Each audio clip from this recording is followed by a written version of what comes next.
Allora possiamo cominciare.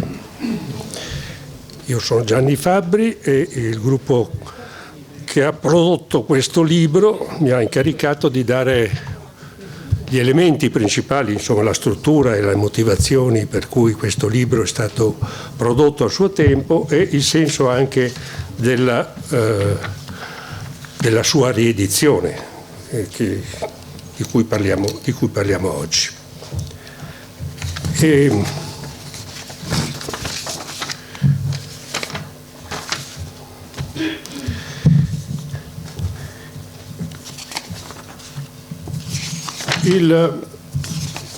motivo, per cui abbiamo fatto questa ripubblicazione di questo testo.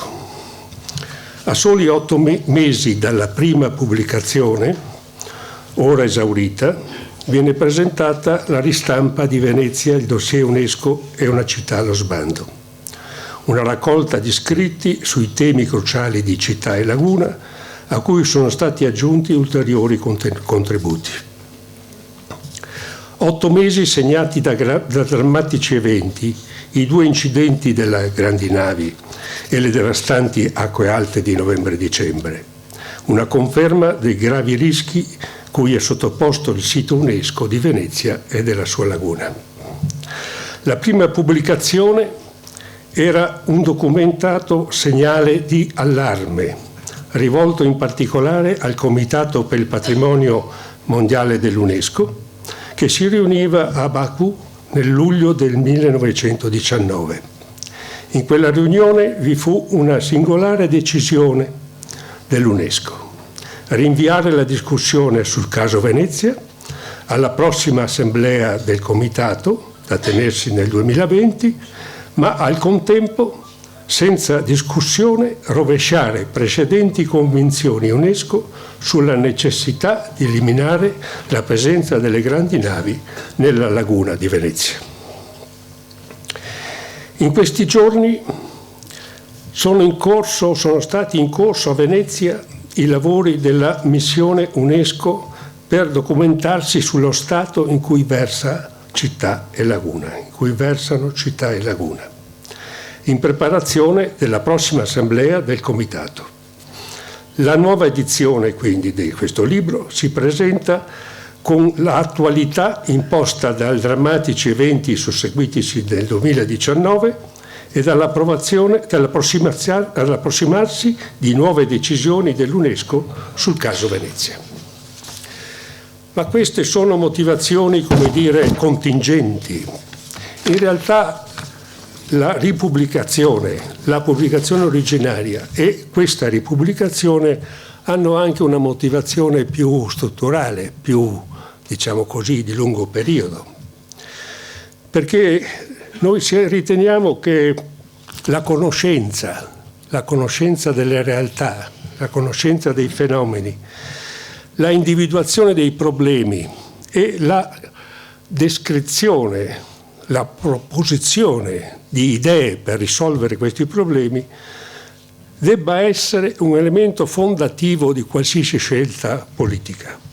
E questo lo facciamo sapendo che nel dirlo si rischia un po' anche la ovvietà, ma lo facciamo sapendo qual è il panorama nel quale ci muoviamo sia nell'ambito locale che nell'ambito nazionale, in cui la questione della conoscenza è una questione, non assunta all'interno del mondo politico delle forze politiche. Molto spesso addirittura la conoscenza è considerata un elemento di disturbo, di inciampo rispetto alla quotidianità dell'azione politica che viviamo. Quindi i contenuti di questo libro tentano di riproporre questo livello della conoscenza, vista non solo in termini di analisi e di descrizione dei fenomeni e dei loro problemi, ma anche tentando di dare elementi di futuro, proponendo quindi anche idee per la soluzione di questi problemi. Conoscenza quindi analitica e conoscenza propositiva. In questo volume non troverete soltanto una serie di elementi conoscitivi, statistici, descrittivi dei fenomeni che ci sono, che ci appassionano, ma anche almeno alcuni elementi di indicazione che possono essere assunti e valutati in sede politica per chi ne avesse finalmente voglia e desiderio. Ora dovrei descrivere la struttura di questo libro. Ve ne darò una lettura molto rapida. Il libro si articola in 3 grandi sezioni: la sezione città, la sezione città e turismo, la sezione capitolo laguna, e poi una serie di contributi alla discussione che si sono aggiunti man mano all'interno di questa prima stesura, diciamo, dei 2 grandi capitoli che abbiamo messo in campo. Sulla città e sul turismo vi sono 8 scritti, 8 interventi. Il primo, che si chiama Venezia da bene comune a bene rivale, è scritto dal professor Tattara. Ne recupero rapidamente un piccolo brano che dà ragione abbastanza, mi pare, un po' dell'insieme, insomma, del ragionamento che poi tutti noi abbiamo via via sviluppato negli altri scritti. Venezia è una risorsa limitata ed eperibile, il cui uso diventa di fatto rivale, nel senso che l'uso di alcuni va a scapito dell'uso da parte di altri. La città, malgrado la sua storia di inclusività e di apertura, perde sempre di più le caratteristiche di bene comune, godibile liberamente dai suoi cittadini, e acquista quelle di bene privato, frammentato e escludente. A questo primo intervento sulla Venezia bene comune e bene rivale ne si aggiungono subito dopo 2 scritti di Franco Migliorini, L'industria del turismo urbano e i turisti sostituiscono i residenti, che traccia le linee principali, fondative, diciamo, di un'analisi molto dettagliata, molto articolata su questo fenomeno del turismo, mettendo in evidenza le grandi novità di questi ultimi anni nell'ambito appunto di questo settore dell'attività economica e civile. Seguono poi un altro intervento che ha il titolo Venezia non gestita, uno sguardo breve, del professor Tattara, che tratta, come si capisce dal titolo, fa una lettura di quella che è il governo attuale della città di Venezia, così appiattito sui fenomeni più contingenti e legato a favorire gli interessi più disordinati di vita della città.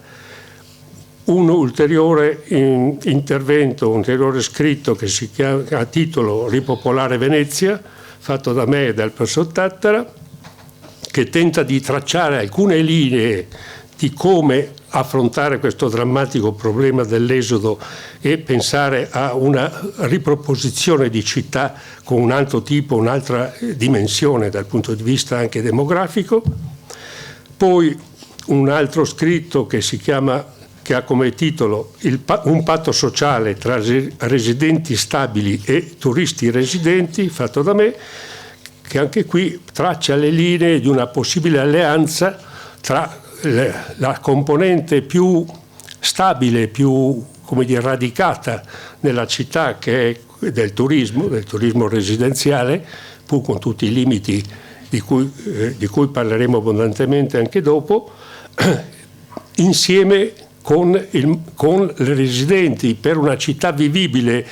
Tutte e 2 queste componenti hanno interesse a difendersi la componente più nuova, che è quella del turismo escursionistico giornaliero, che sta travolgendo poi la città sia per quanto riguarda la vita dei cittadini, dei residenti stabili, che per quanto riguarda la vita anche dei turisti residenti.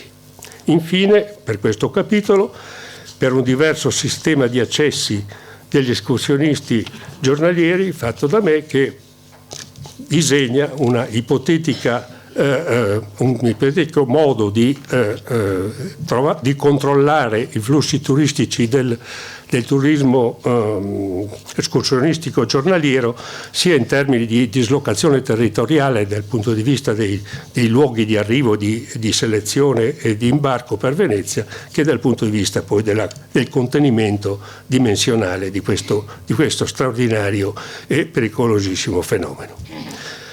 Questo è il primo capitolo. Il secondo capitolo è invece composto di quattro scritti.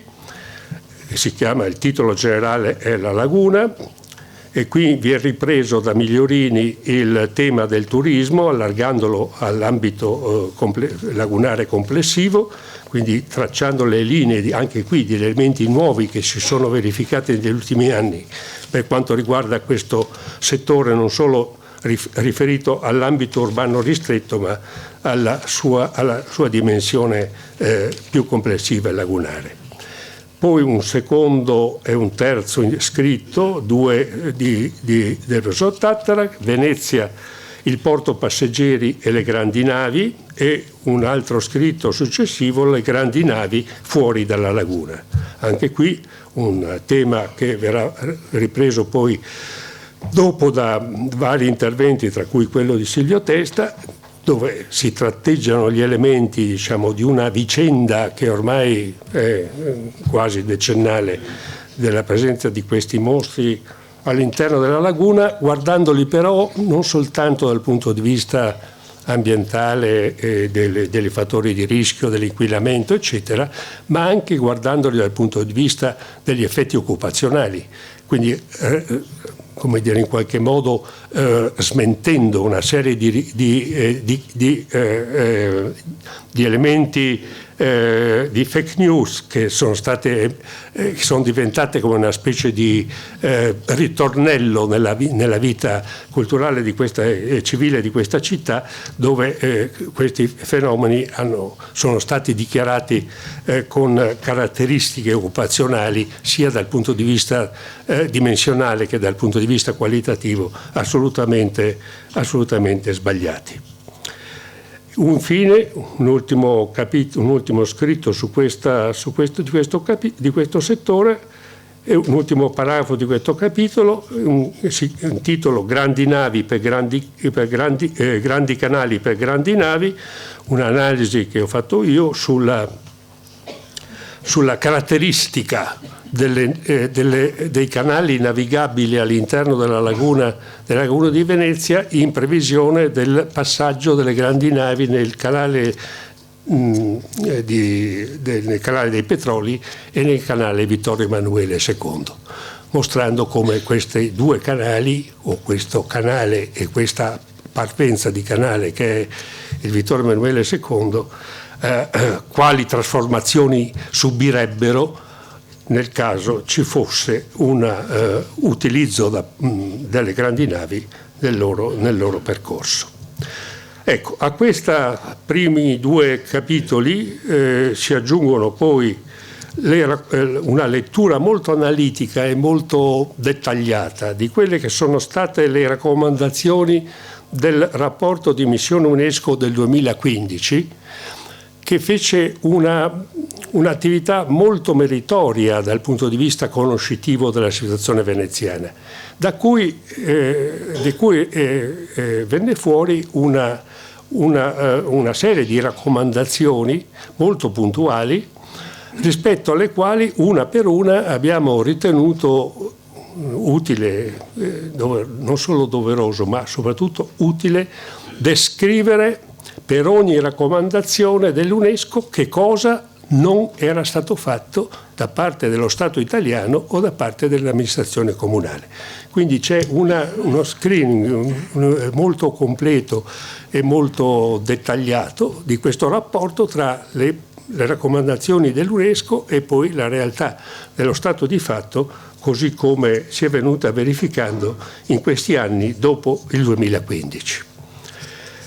Infine, un ultimo grande capitolo che è intitolato Contributi alla discussione, dove sono presenti 9 contributi. Il primo è un contributo di Francesco Mandarin che ha come titolo L'UNESCO e Venezia, una missione non possibile, dove viene descritta viene descritto il processo di politicizzazione che l'UNESCO ha subito negli ultimi anni e di cui la vicenda che prima citavo della voltafaccia compiuto nell'assemblea di Baku relativamente alla presenza delle grandi navi nella laguna di Venezia è un esempio, cioè un istituto che ha avuto grandissimi meriti e che però negli ultimi anni ha mostrato una sua grande permeabilità alle pressioni politiche dei diversi Stati membri relativamente alle singole situazioni che riguardano questi Stati. E certamente nell'occasione di Baku, in presenza del governo Lega 5 Stelle, questa pressione è avvenuta, tant'è che questa decisione o questo cambiamento di opinione assunto dall'UNESCO è stato, come dire, desunto da un documento, da una mozione presentata dalla Commissione del governo italiano che partecipava a questi lavori. Quindi c'è una riduzione della distanza, diciamo, tra il momento dell'UNESCO come organismo super partes rispetto a questa presenza degli elementi politico-governativi che comunque riescono in qualche misura a modificare, diciamo, le linee tracciate e i comportamenti dell'UNESCO. Su questo Francesco Mandarin, che come sapete è stato parte integrante e importante dell'organismo dell'UNESCO, ha fatto una disamina molto puntuale. Poi ci sono una serie di altri contributi, di cui alcuni dei quali avremo poi una rappresentazione più diretta da parte dei singoli responsabili. Il primo è Livelli marini a Venezia tra passato, presente e futuro, che verrà subito dopo questo mio inizio di apertura dei lavori, descritto da Andrea Zanchettini, che è un ricercatore dell'Università di Ca' Foscari. Un altro intervento di Lorenzo Bonometto, che si chiama Riequilibrare la laguna si può. Anche qui la questione della proposta diventa un elemento molto importante, non solo in riferimento quindi alla descrizione dei disastri e delle manchevolezze degli interventi pubblici nella nostra città, nel nostro territorio. Poi un intervento di Silvio Testa, che ci parlerà e lo farà tra poco, che si intitola Per le crociere, piccolo e bello, per il porto, il futuro e il mare, in cui ci illustrerà alcune linee, anche qui non solo analitiche ma anche propositive dal punto di vista di questo settore economico e ambientale così importante. Poi un altro intervento di cui avremo anche qui una presentazione più diffusa, che si intitola Abitare la città, politiche della residenza ai tempi del turismo, che ci verrà raccontato da Alice Corona, che appartiene a questa associazione OCIO, che è una nuova associazione molto interessante e molto è molto vivace, molto viva, che credo abbia prodotto la documentazione analitica più importante e più aggiornata sullo stato dell'abitazione e del rapporto tra abitazione residente e turismo nella città di Venezia in questo momento. E questo è un dato assolutamente nuovo, credo che avremo occasione di ascoltarlo in maniera più approfondita subito dopo con l'intervento di Alice. Ancora un ulteriore intervento che è intitolato La gestione dei flussi turistici, prenotazione e City-Car, un intervento di Roberta Bartoloni che affronta questo complesso, difficile problema della prenotazione e del modi di gestione della presenza turistica in città attraverso questi meccanismi che sono appunto la prenotazione e la City-Car. Poi altri 3 interventi, uno che si chiama l'imposta di soggiorno, 2 punti, l'impatto sulle casse del Comune di Venezia e l'idoneità a gestire i flussi turistici di Ernesto Marco Bagarotto, e ancora per un turismo di qualità una proposta alternativa alla tassa di sbarco, questione che voi sapete pende ormai sulle teste di tutti coloro che vogliono venire a Venezia da giugno in poi, e vedremo se poi questa cosa andrà in porto o no e come. E ultimo, Venezia e la ricca decadenza di Filippo Maria Pontani, che da letterato ci affronta questa questione del grande problema della fine o della decadenza della città di Venezia dal punto di vista appunto della sua impoverimento dovuto ai meccanismi appunto legati al turismo. Ecco, detto questo e tracciate a grandi linee, diciamo, gli elementi importanti del nostro volume, devo fare alcuni ringraziamenti che sono, mi pare, tutto necessari, che sono prima di tutto per i fotografi che hanno lavorato su questi temi, che ci hanno fornito delle bellissime fotografie, che sono Filippa Patì, Giuseppe Andretta e Anna Zemella, Elisa Petriccioli, che ha seguito tutta la parte grafica di impostazione di questo libro con grande professionalità, e Federico Trenna, che ha fatto alcune elaborazioni grafiche molto puntuali sui canali e sulla laguna. Ma un specialissimo ringraziamento devo farlo a Anna Summer Cox, che è qui presente tra di noi, dopo molto tempo che non la vedevamo presente e attiva pubblicamente nell'agone veneziano, che poi dopo i primi interventi che mi seguiranno, interverrà per commentare e darci alcuni elementi di riflessione su questi temi che il libro tratta. Ecco, finita questa prima parte della presentazione, darei la parola all'autor Zanchettin per illustrarci questo tema che dopo poi le grandi vicende della quarta veneziana del novembre-dicembre è diventato addirittura un tema di discussione quotidiana, innalzamento dei livelli del mare Adriatico.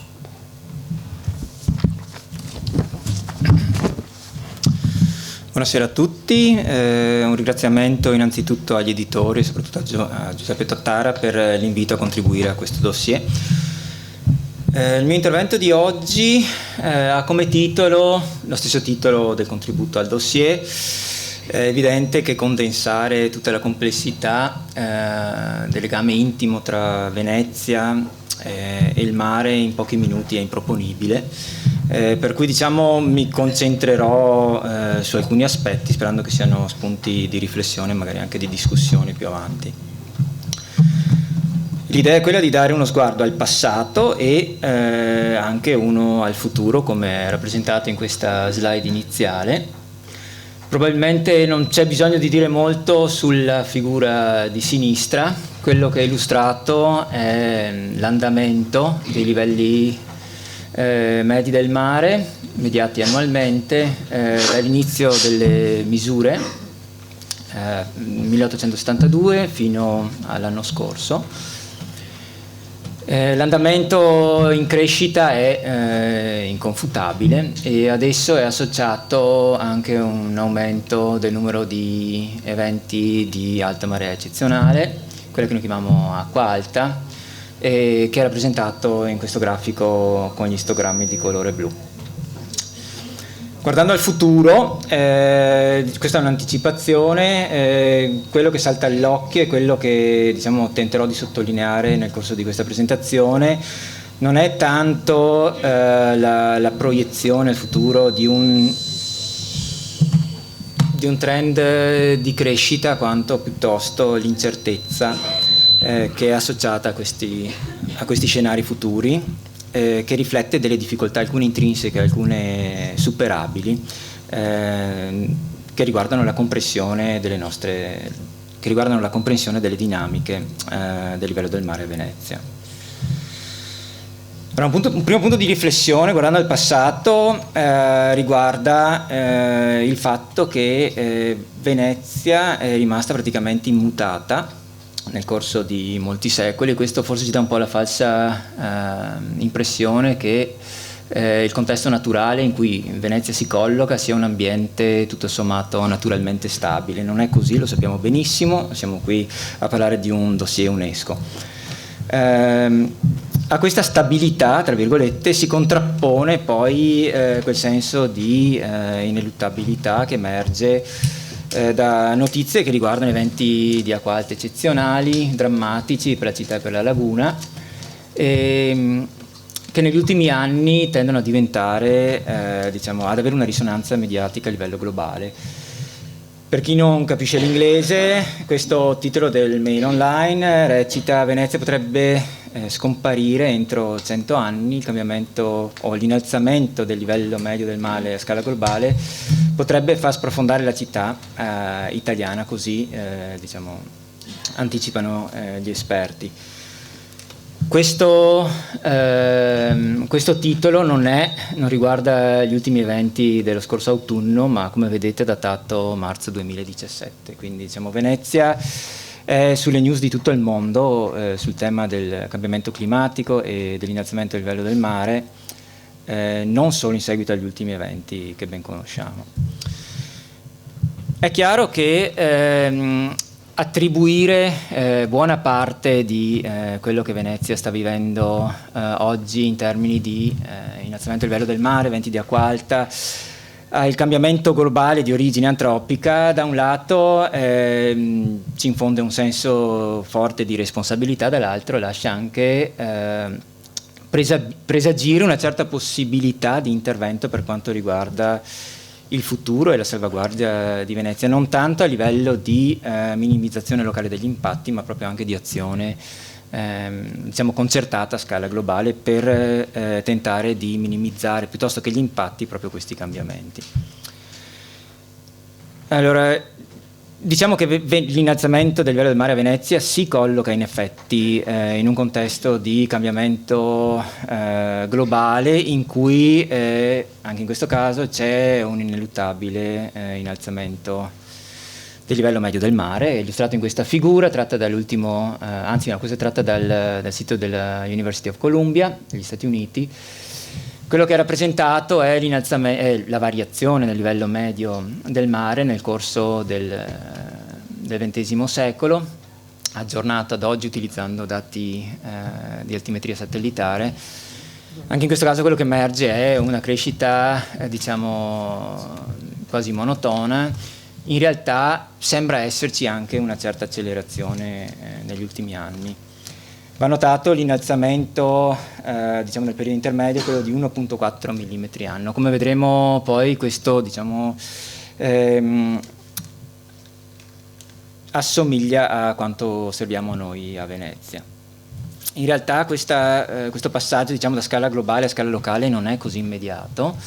In realtà esiste una componente fondamentale che determina una certa o meglio una marcata eterogeneità spaziale nei cambiamenti tendenziali del livello del mare nelle varie regioni dell'oceano globale, e questo è illustrato in questa figura. Praticamente quello che vedete è una mappa dei trend, ovvero del cambiamento tendenziale in termini di millimetri anno in questo caso, ottenuto da dati satellitari, e qui è proposto anche un confronto tra il valore di crescita medio globale in linea rossa e il valore di crescita a scala locale osservato in varie regioni del mondo. E come vedete, in alcuni casi c'è una buona sovrapposizione tra l'andamento medio globale e l'andamento locale, in altri casi ci sono delle discrepanze sostanziali. Nel caso di Manila cresce molto di più rispetto alla media, ma esistono casi come ad esempio Antofagasta in cui il trend è addirittura opposto. Quindi questa, diciamo, trasposizione da scala globale a scala locale non è così immediata. È quindi importante capire a scala locale quali siano i processi che determinano cambiamenti tendenziali nel livello del mare. Nel caso di Venezia noi siamo fortunati perché abbiamo una serie di misure osservate in situ, molto lunga, tra le più lunghe al mondo, e in questo caso sappiamo tutti che esistono due componenti fondamentali che determinano cambiamenti nel livello relativo del medio mare: una componente meteoclimatica e una componente di subsidenza. La subsidenza è spesso, diciamo, riassunta con termini quali Venezia sprofonda. In realtà, diciamo, con termini di subsidenza ci si riferisce a una varietà di processi, sia naturali che antropici, che agiscono a scale temporali molto diverse, dai milioni di anni alle decine di anni. E la complessità della curva che è illustrata qui, che è diciamo, la stima della subsidenza storica a Venezia, che ha un comportamento non lineare, non semplice, è, diciamo, un indice della complessità di questi fenomeni. Tolto il contributo di subsidenza, quello che rimane, la componente meteoclimatica, diciamo, porta a stimare un trend che è in medio di 1.1-1.4 mm anno. Come sono quei tempi? Quindi, diciamo, abbastanza in linea con quanto osservato a scala globale.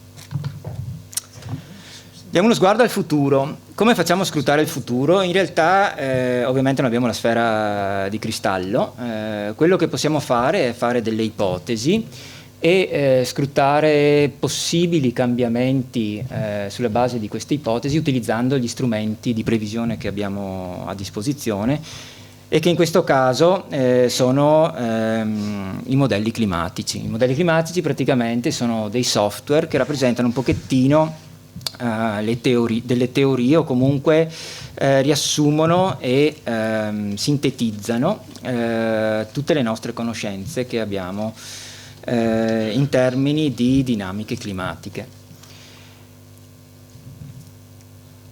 Per riuscire a stimare il cambiamento a Venezia esistono diversi approcci. Si può prendere ad esempio valori stimati a livello globale, oppure si può andare più nel dettaglio utilizzando quindi una gerarchia di modelli diciamo con focus sempre più sull'area di interesse, e quindi andando a migliorare l'accuratezza della rappresentazione che questi scenari offrono circa il cambiamento futuro.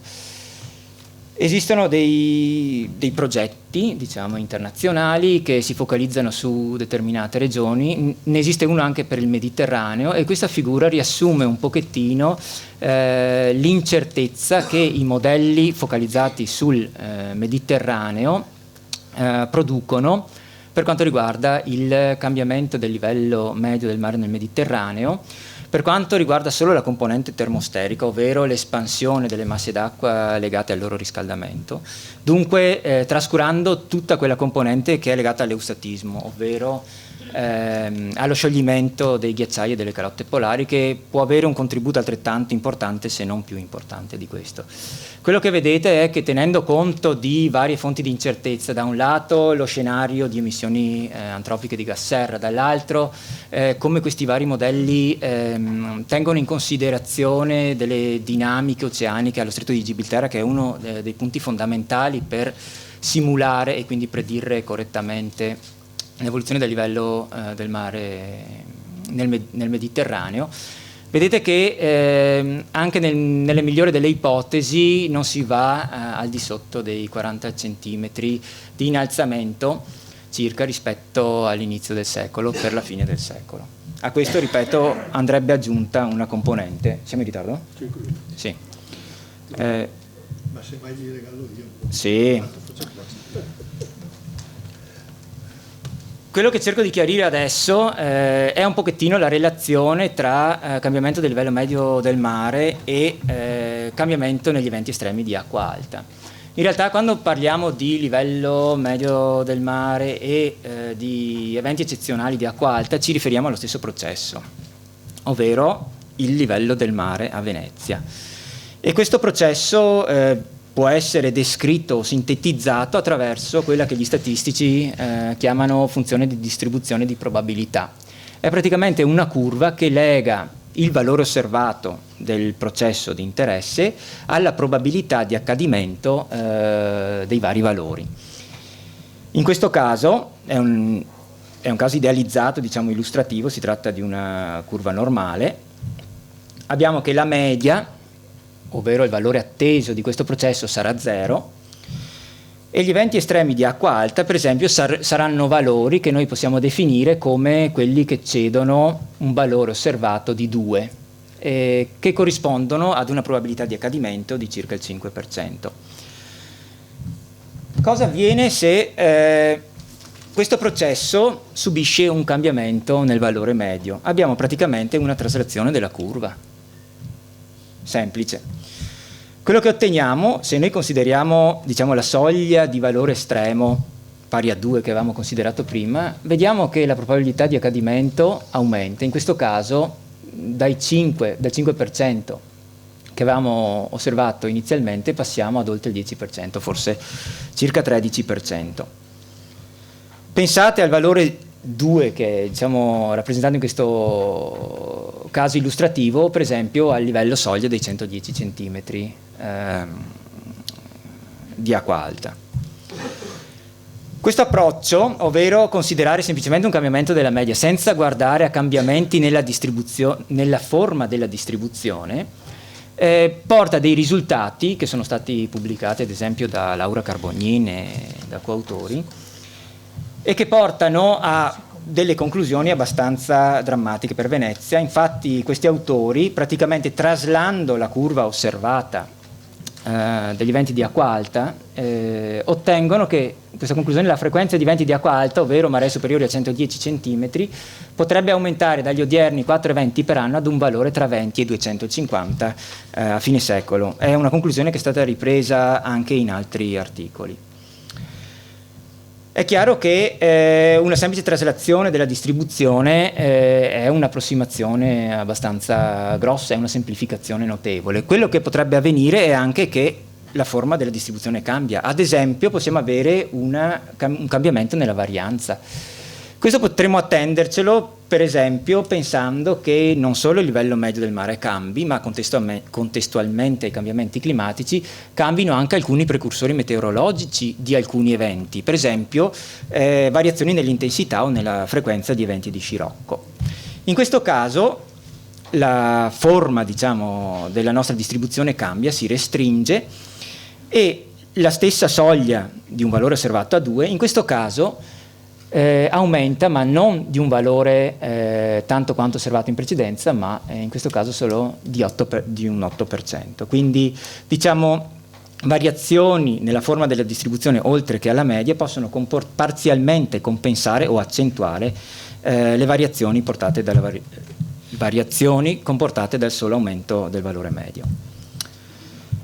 Questo tipo di approccio è stato seguito per esempio in questo studio, che è stato pubblicato da Alberto Troccoli e dai coautori, in cui tralascio i dettagli, ma andando alle conclusioni, estrapolando, in inglese traduco, estrapolando il trend attuale di circa 17 cm per secolo, i loro risultati suggeriscono che la frequenza di acque alte a Venezia potrebbero rimanere tutto sommato inalterati nel corso delle proiezioni per il XX secolo. In questo caso è evidente che c'è un aumento del medio mare, ma una diminuzione prevista da queste simulazioni, da questi scenari negli eventi di Scirocco fa sì che questo aumento del livello medio del mare sia parzialmente compensato da un indebolimento, diciamo, della componente meteorologica che causa gli eventi di acqua alta.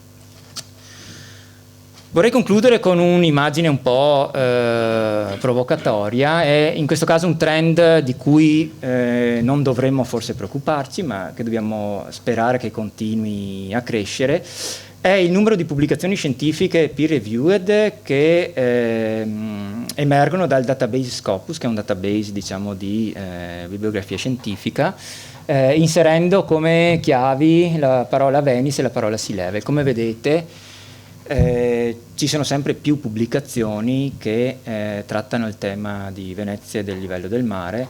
Probabilmente abbiamo bisogno di molte più pubblicazioni per capire e riuscire a predire con più accuratezza il futuro di Venezia. Grazie. Grazie. Grazie.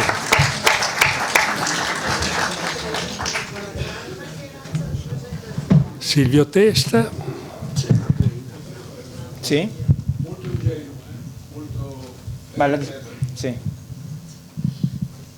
Diciamo che sono stati fatti studi di quali si suppone molto probabilmente in Venezia scompare entro la fine del secolo. Io non ho mai sentito dire che l'Olanda scompare solo verso la fine del secolo ed è una nazione che è sotto il livello del mare. È stato fatto qualche studio comparativo tra le due situazioni? Sì, cioè, riassumendo brevemente la domanda, mi è stato chiesto se, diciamo, sono stati effettuati studi comparativi, diciamo, che mettono a confronto il caso di Venezia e il caso, per esempio, di Amsterdam. No, dell'Olanda. Sì, dell'Olanda, insomma. Sì, scusi, dell'Olanda, certo. Non che io sia a conoscenza, so che è stato fatto uno studio che confronta Miami e Venezia, non tanto per quanto riguarda gli scenari, ma per quanto riguarda la politica di gestione, tra virgolette, del problema dei cambiamenti del livello del mare. Scusate? Parlano proprio di questa cosa dell'Olanda, Sì. e la differenza tra l'approccio e la differenza dell'approccio del governo. Scusate, dopo l'intervento di Anna Summers-Cooper ci sarà un'apertura alla discussione, quindi limitiamo dopo questi interventi, altrimenti non riusciamo a tenere il ritmo, diciamo, del nostro dibattito. Passa il prossimo? Sì. Allora.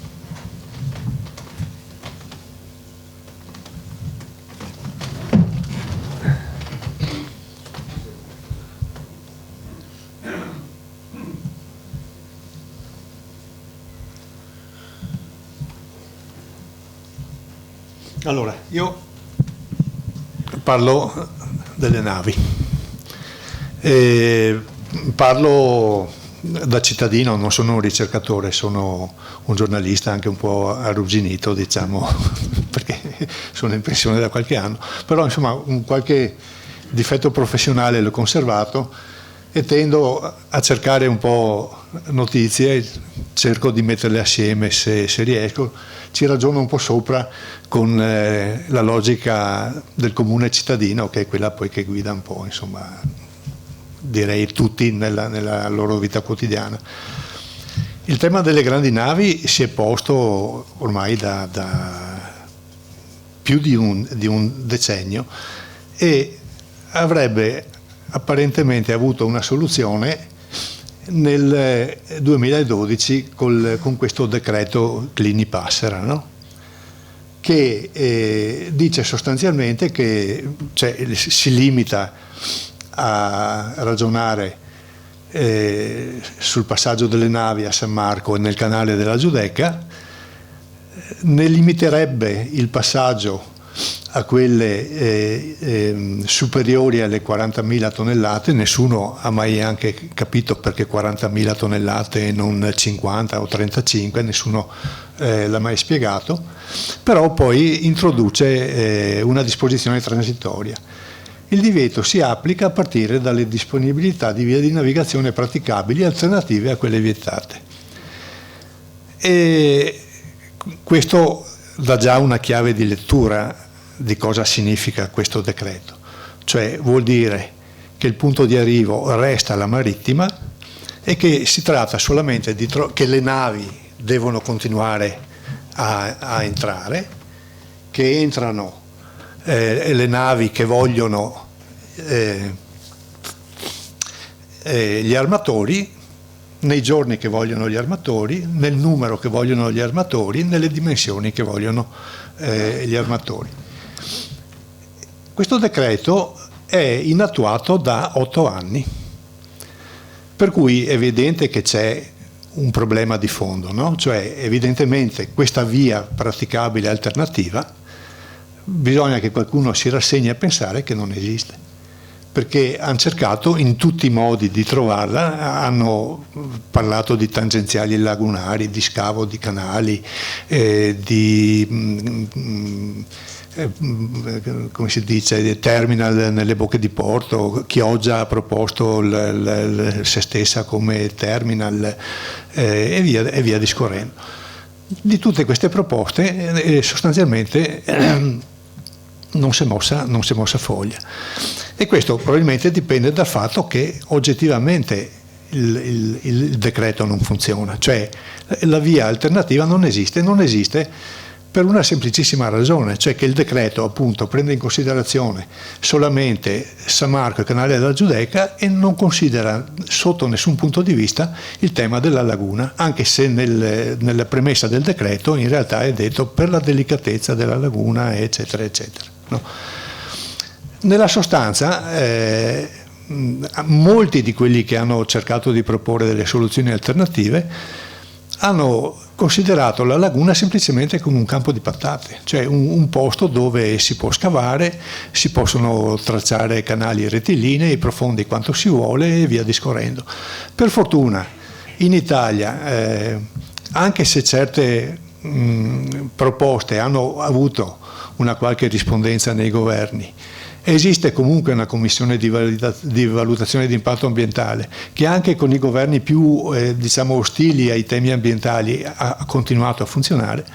Sta di fatto che tutte queste soluzioni hanno lasciato il tempo che trovavano, cioè nessuna ha fatto passi in avanti. Quella che ha fatto scuola sostanzialmente era poi il canale Contorta Sant'Angelo, che è un po' come dire, secondo me la pietra tombale è anche di quelle che adesso si propongono come soluzioni, ossia lo scavo del Vittorio Emanuele e il passaggio delle grandi navi attraverso la bocca di porto di Malamocco, il canale dei Petroli, perché se andate a leggere il perché la Commissione Via ha di fatto stroncato il Contorta è proprio per via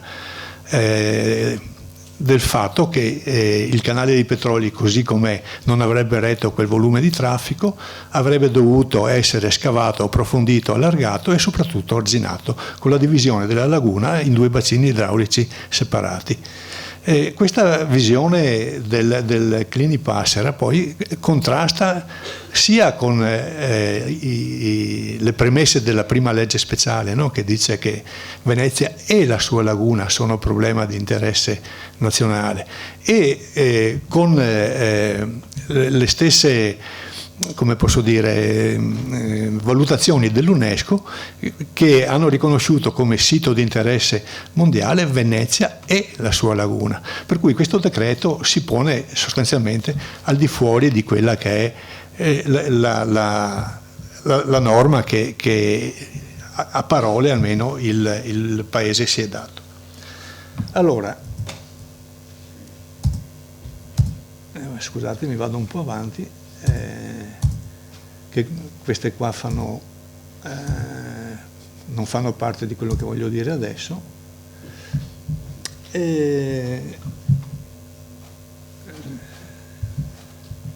Scusate perché ci vedo poco, sono contro luce.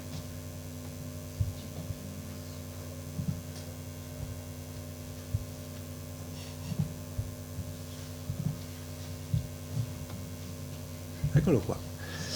Allora, così col buon senso la soluzione è un'altra e in realtà sarebbe già sulla carta.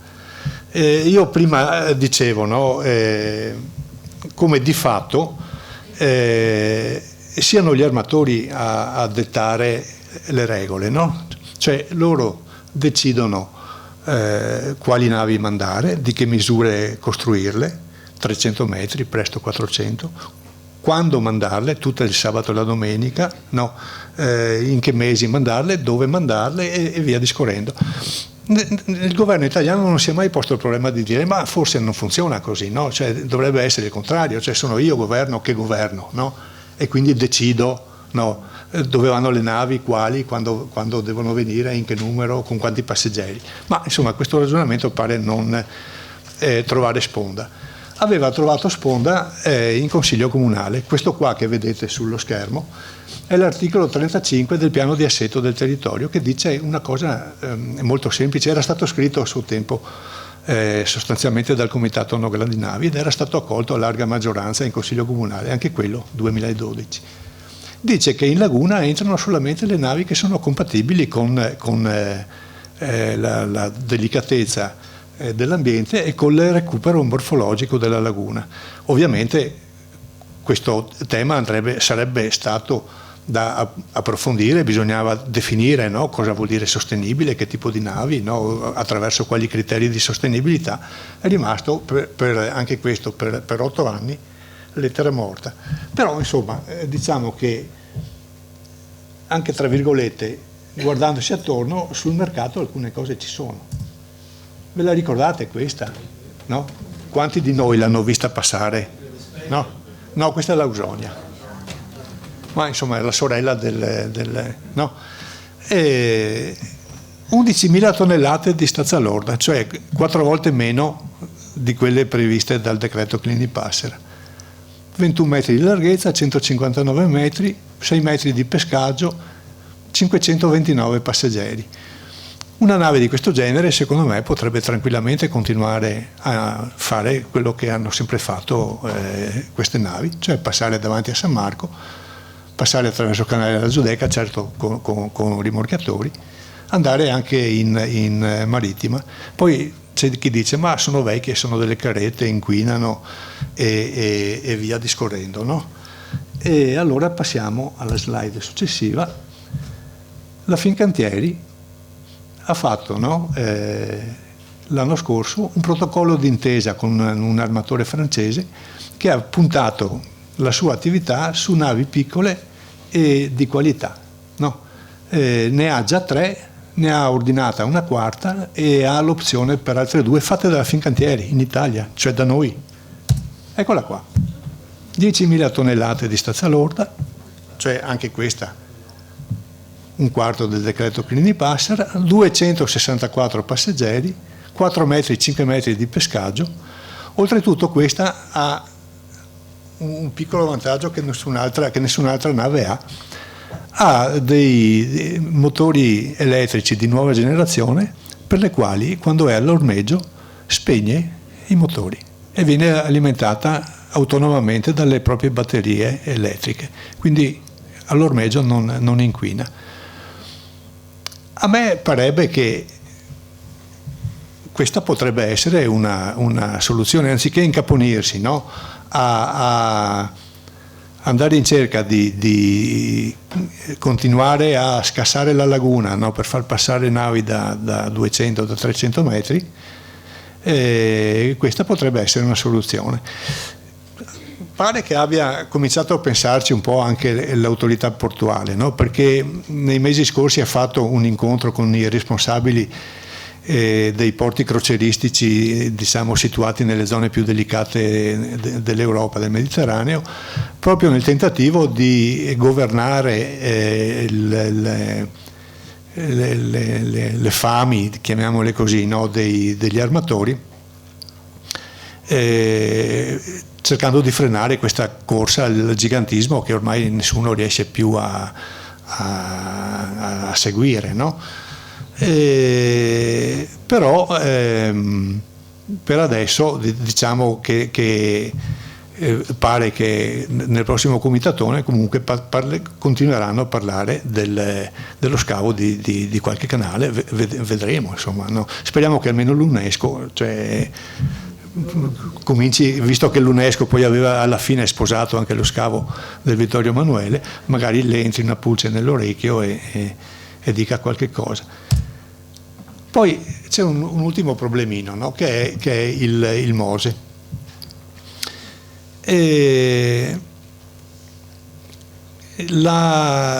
Io ho sentito adesso l'ultima diciamo, osservazione fatta da Zanchettin, però diciamo che la maggior parte della ricerca mondiale prevede una crescita comunque del livello del mare. Ecco.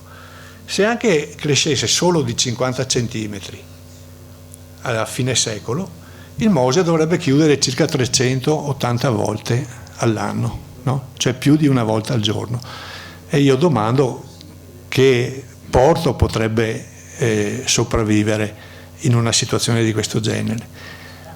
Lo sanno perfettamente anche gli operatori portuali, perché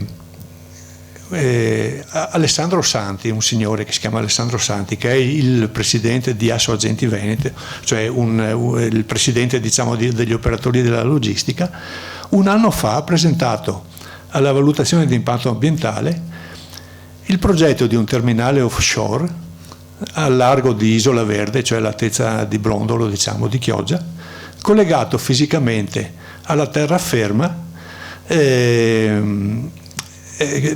come, diciamo, prospettiva futura, un aggiornamento, diciamo, del porto offshore che aveva proposto Paolo Costa quando era presidente dell'autorità portuale e che poi il suo successore Musolino ha fondato per via delle rotture di carico. Il collegamento fisico invece, no, di questo nuovo terminale in mare aperto con la terraferma supererebbe questo problema. Bisognerebbe stare, cioè, quindi loro stessi sanno, no, che il porto così com'è non ha futuro, e che vogliono spolpare l'osso fino alla fine, no? Per cui parlano di questo, parlano di Fusina come terminal per almeno un paio di navi da crociera, parlano comunque dello scavo del Vittorio Emanuele, parlano della marittima sempre come terminal, no? E sembra il sogno di un bulimico che vede praticamente l'intera laguna come un porto diffuso, no? Mentre forse chi governa dovrebbe essere capace di scegliere. Siamo di fronte a uno snodo epocale e anziché continuare su una strada perdente e che gli operatori stessi vedono per tale, non si capisce perché non si ha il coraggio, come tante volte è stato fatto a Venezia, di imboccare una strada del tutto nuova e che sia più rispettosa della città e della laguna. Finito.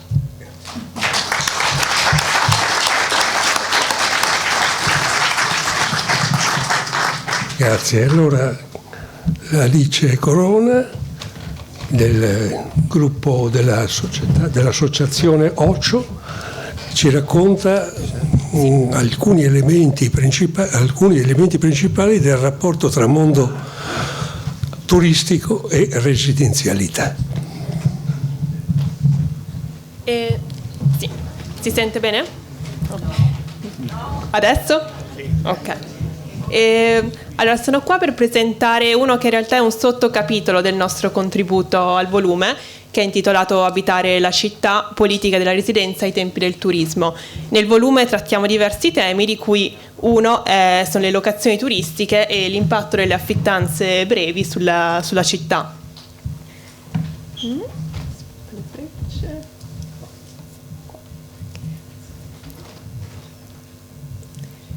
E noi siamo appunto all'Osservatorio Civico Ocio e siamo nati abbastanza giovani, cioè siamo iniziati a incontrare in maniera fissa, diciamo, l'anno scorso, e lo scopo è sia di analizzare i dati, di monitorare la situazione, ma anche di divulgare attraverso delle passeggiate pubbliche nei diversi quartieri della città e sestieri, e sia di usare questi dati e queste analisi come punto di partenza per elaborare delle proposte su come, insomma, cambiare la situazione. I 3 temi di cui ci occupiamo e su cui troverete un commento nel nostro contributo sono l'edilizia residenziale pubblica, l'edilizia convenzionata e le locazioni turistiche. E qua appunto parleremo solo un focus su quest'ultimo. Prima un po' di terminologia, perché tante volte c'è confusione tra Airbnb, bed and breakfast, locazione turistica, quindi giusto per essere sicuri che siamo tutti sullo stesso piano, questa è un po' l'organizzazione delle strutture ricettive del Veneto sulla base della legge regionale. Ci sono quelle blu che sono strutture ricettive con servizi, colazione, cambio di lenzuola quotidiano, e possono essere appunto strutture alberghiere oppure strutture extra alberghiere come i bed and breakfast e villaggi turistici, unità abitative ammobiliate, che sono praticamente delle case che ti danno anche i servizi ricettivi. Oltre a queste strutture con servizi ci sono le locazioni turistiche, che prevedono la mera cessione, un contratto proprio di affitto solo del bene immobile senza alcun tipo di servizio, se non eventualmente il cambio di lenzuola il primo giorno. Quando arrivi trovi le lenzuola pulite, però non possono essere cambiate durante il soggiorno, non può esserci alcun tipo di colazione o altro servizio offerto. E noi quindi qua parleremo sui numeri di quest'ultima, soprattutto delle locazioni turistiche, ovviamente contestualizzandole con anche gli altri numeri. Intanto guardiamo quanto è aumentato il numero di posti letto a Venezia negli ultimi 20-30 anni, adesso non mi ricordo più quanti sono, sì, negli ultimi 20 anni. Questo è, non so se si riesce a leggere bene, la linea in alto è il totale dei posti letto e sono arrivati nel 2018 a essere quasi 53.000 posti letto nella sola Venezia insulare. Sì, scusa. Questa linea azzurra invece è l'alberghiero, che sono a 19.000, e la linea rossa invece è il non alberghiero, quindi sia le strutture tipo bed and breakfast sia le locazioni turistiche, che come vedete da circa il 2016 dal 2017 hanno superato addirittura i posti letto nel settore alberghiero. Ho letto proprio oggi, c'era una notizia, mi pare sulla Nuova, che diceva dal 2019 li hanno superati, in realtà è già dal 2017 che l'extra alberghiero ha superato il settore alberghiero in termini di offerta ricettiva. Cosa vogliono dire questi numeri? Che dal 2016 al 2018 sono aumentati di circa 18.000 posti letto l'offerta ricettiva nella Venezia insulare, che è quanto era aumentata nei 15 anni precedenti. Quindi è proprio esplosa in solo gli ultimi 2 anni. A breve avremo anche i numeri del 2019, quindi vedremo l'aggiornamento. E c'era un'altra slide. E se vi ricordate, quel quasi 53.000 posti letto è quasi quanto il numero dei residenti della città antica, e quindi come vedete nel 2018 non siamo ancora al sorpasso, però è prevedibile che quando usciranno i dati del 2019 il numero dei posti letto avrà superato il numero dei residenti. Con questa crescita esponenziale, come tutte le volte che qualcosa cresce troppo in fretta, ci sono un sacco di squilibri, di disuguaglianze che ne conseguono, e la prima è di tipo geografico. Questa è Venezia, non si è caricata del tutto la mappa, e abbiamo individuato in tutti i vari isolati qual è il numero di posti letto e qual è il numero di residenti.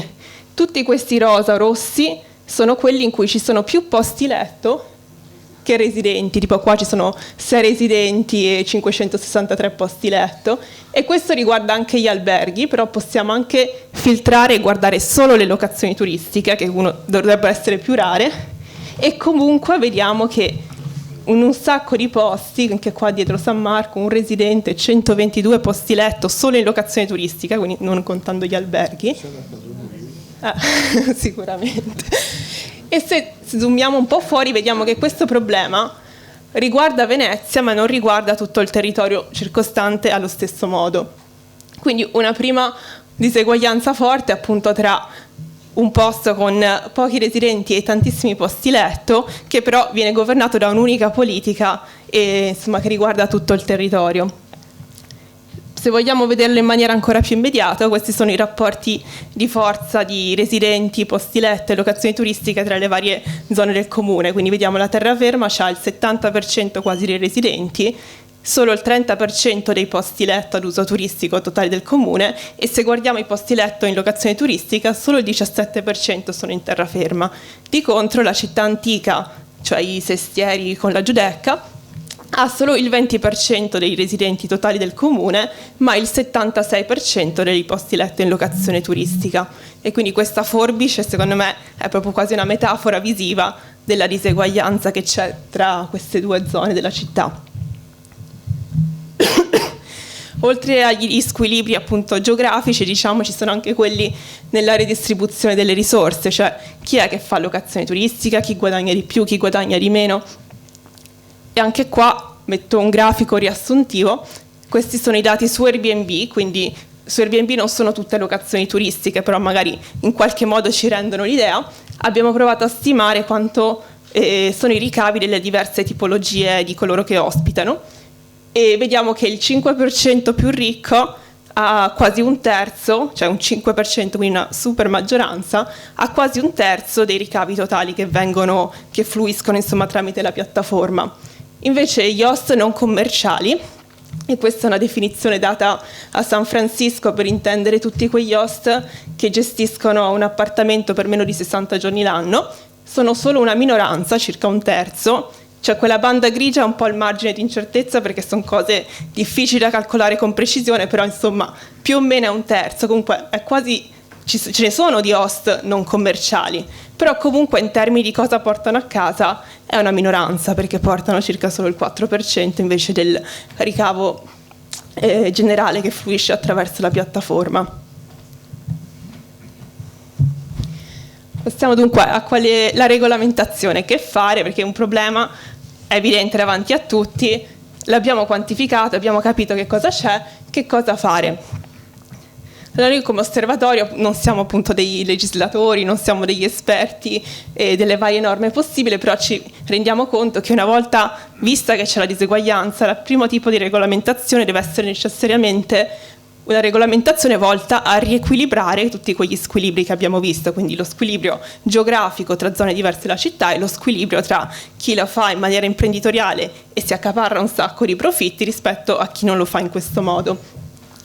Quindi una regolamentazione necessaria, è urgente, e studiando un po' anche quello che è stato fatto all'estero in diverse città abbiamo cercato di capire quali sono gli spazi di manovra che le varie città hanno fatto, e che quindi possono essere degli strumenti in mano al legislatore per provare a normare il fenomeno, che deve essere appunto fatto non tanto visto come un accanimento, ma quanto un necessario riequilibrio.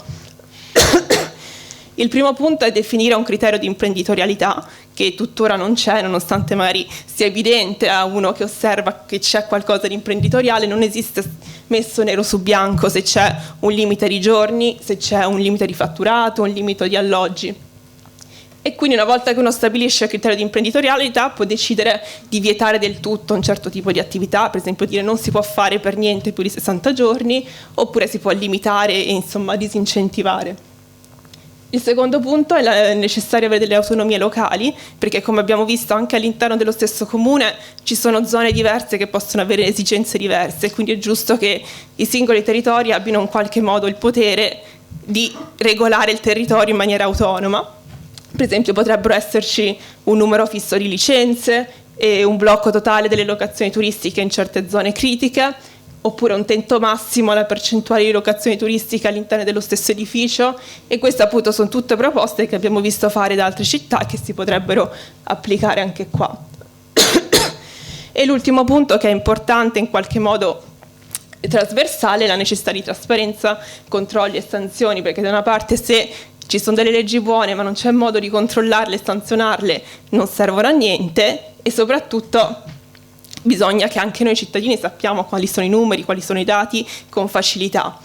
Ci sono su questo punto alcune cose positive, come la piattaforma GeoIDS del Comune, non so chi la conosce, che ti permette di controllare il codice identificativo della regione, però c'è ancora molto altro che si può fare, e secondo noi soprattutto nel termine di esigere una collaborazione dalle piattaforme nella condivisione dei loro dati invece della segretezza.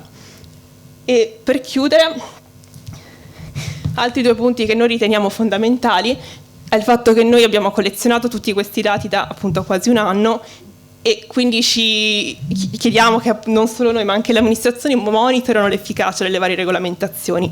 Nel senso, abbiamo visto c'è questa diseguaglianza geografica, c'è questa diseguaglianza nella distribuzione di risorse, le varie proposte vanno a impattare queste 2 disuguaglianze o sono solo dei palliativi, e soprattutto di inserire l'impegno nella regolamentazione delle locazioni turistiche all'interno di un progetto più ampio per le politiche dell'abitare, che appunto tocchi anche l'ERP e tocchi anche l'edilizia convenzionata, perché regolamentare solo le locazioni turistiche non basta all'improvviso a risanare tutti i problemi della residenzialità a Venezia, quindi va inserito in uno sguardo appunto più ampio di cura per la residenzialità. E questo è tutto. Questo vi lascio col nostro sito, dove trovate i vari studi, le varie analisi che facciamo, e sulla nostra pagina Facebook ci sono anche le slide di questa presentazione, quindi se volete rivederla più con calma, guardare i vari grafici, trovate tutto là.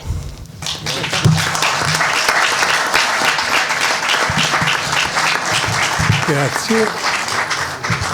Abbiamo concluso i 3 interventi, diciamo, che avevano portato elementi nuovi all'interno di questo, radicalmente nuovi, aggiuntivi all'interno di questo nostro libro, di questo nostro volume, e darei ora la parola alla signora Anna Sammerskog, che ci porta un commento, una valutazione su quanto abbiamo scritto e pubblicato.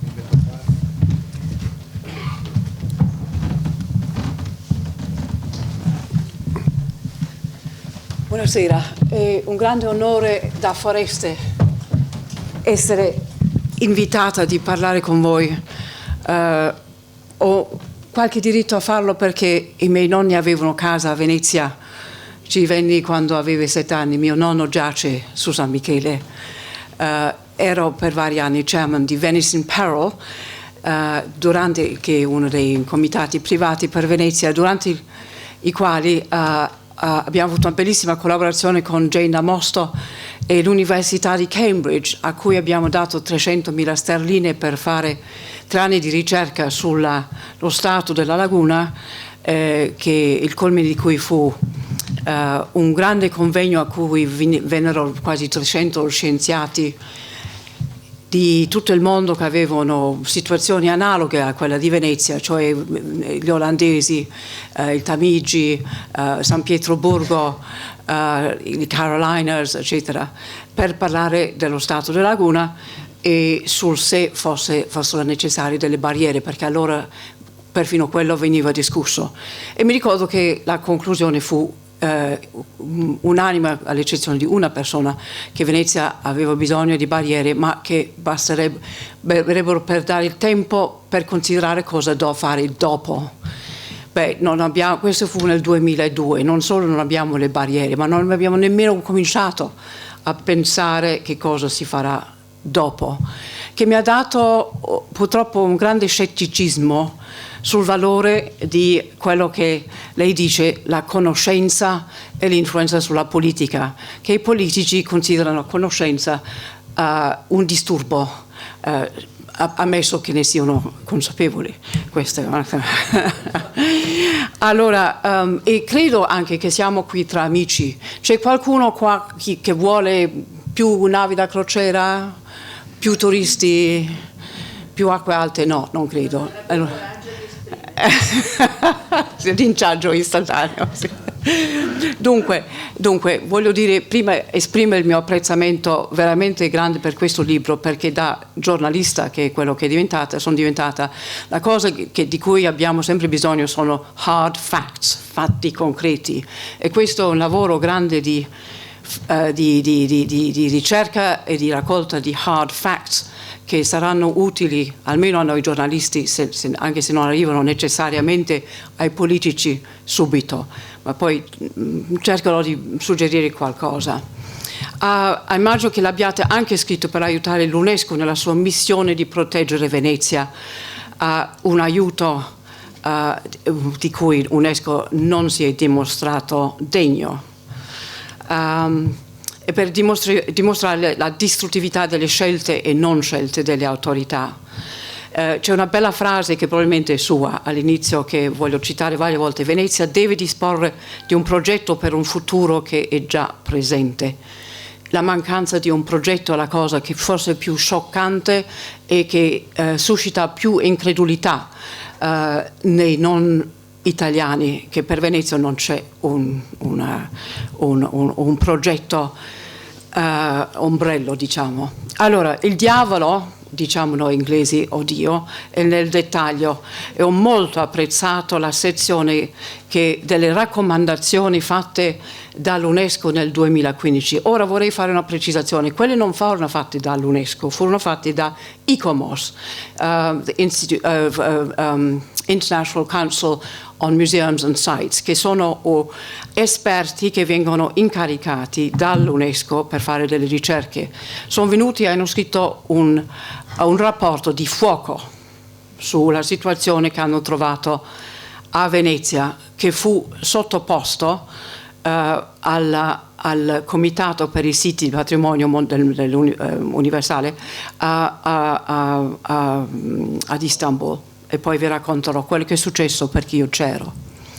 Ora, le raccomandazioni, poi c'è molto bello quello che dice il comune e poi quello che voi autori dite. Vi do qualche esempio, perché ci sono lì delle cose che il comune che sono metà vere, altre cose che sono metà false, e poi ci sono le bufale spuderate.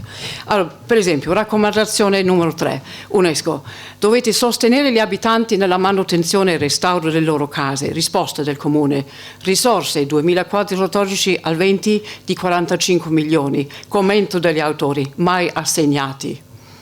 Raccomandazione numero 3, UNESCO: evolvere un piano per la stabilizzazione ed aumento del numero degli abitanti. Comune: numero di residenti nei primi 7 mesi del 2018 in aumento di 19. Autori: numero di residenti nei 12 mesi del 2018 in declino di 313. Raccomandazione numero 6, UNESCO: limitare il numero e velocità dei natanti. Comune: lo sta facendo la polizia. Autori: nulla è stato fatto né per limitare la velocità né i numeri dei natanti. Raccomandazione numero 6, qui siamo nel serio. UNESCO: urgentemente eliminare le grandi navi dalla laguna entro 2019. Comune: il Comitatone ha deciso nel 2017 per il progetto Marghera più Vittorio Emanuele. Autori: non fu una decisione ma una presa d'atto che non comporta alcuna decisione operativa e non ha effetti giuridici. E poi raccomandazione numero 3, UNESCO: arresto di trasformazione di case in hotel e B&B. Comune: deliberazione 26 luglio 2018 del Comune che impedisce l'apertura di nuove strutture ricettive. Autori: non solo permette tante di quelle eccezioni quasi senza effetto, ma più grave ancora, la legge regionale del 2013 consente a chiunque abbia un alloggio di esercitare locazione turistica purché sia una struttura ricettiva ex alberghiera, come abbiamo appena sentito, cioè non offre servizi. E poi ci sono le terrificanti statistiche che abbiamo sentito. Ok. Prossimo mio pensiero: la perversità, ossia la corsa verso la distruzione.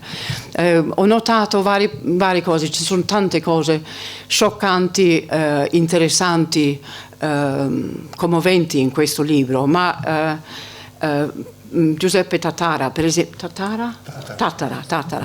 A Mestre stanno costruendo gli alberghi che aggiungeranno 10.000 posti letto, dunque 2 milioni più turisti per anno.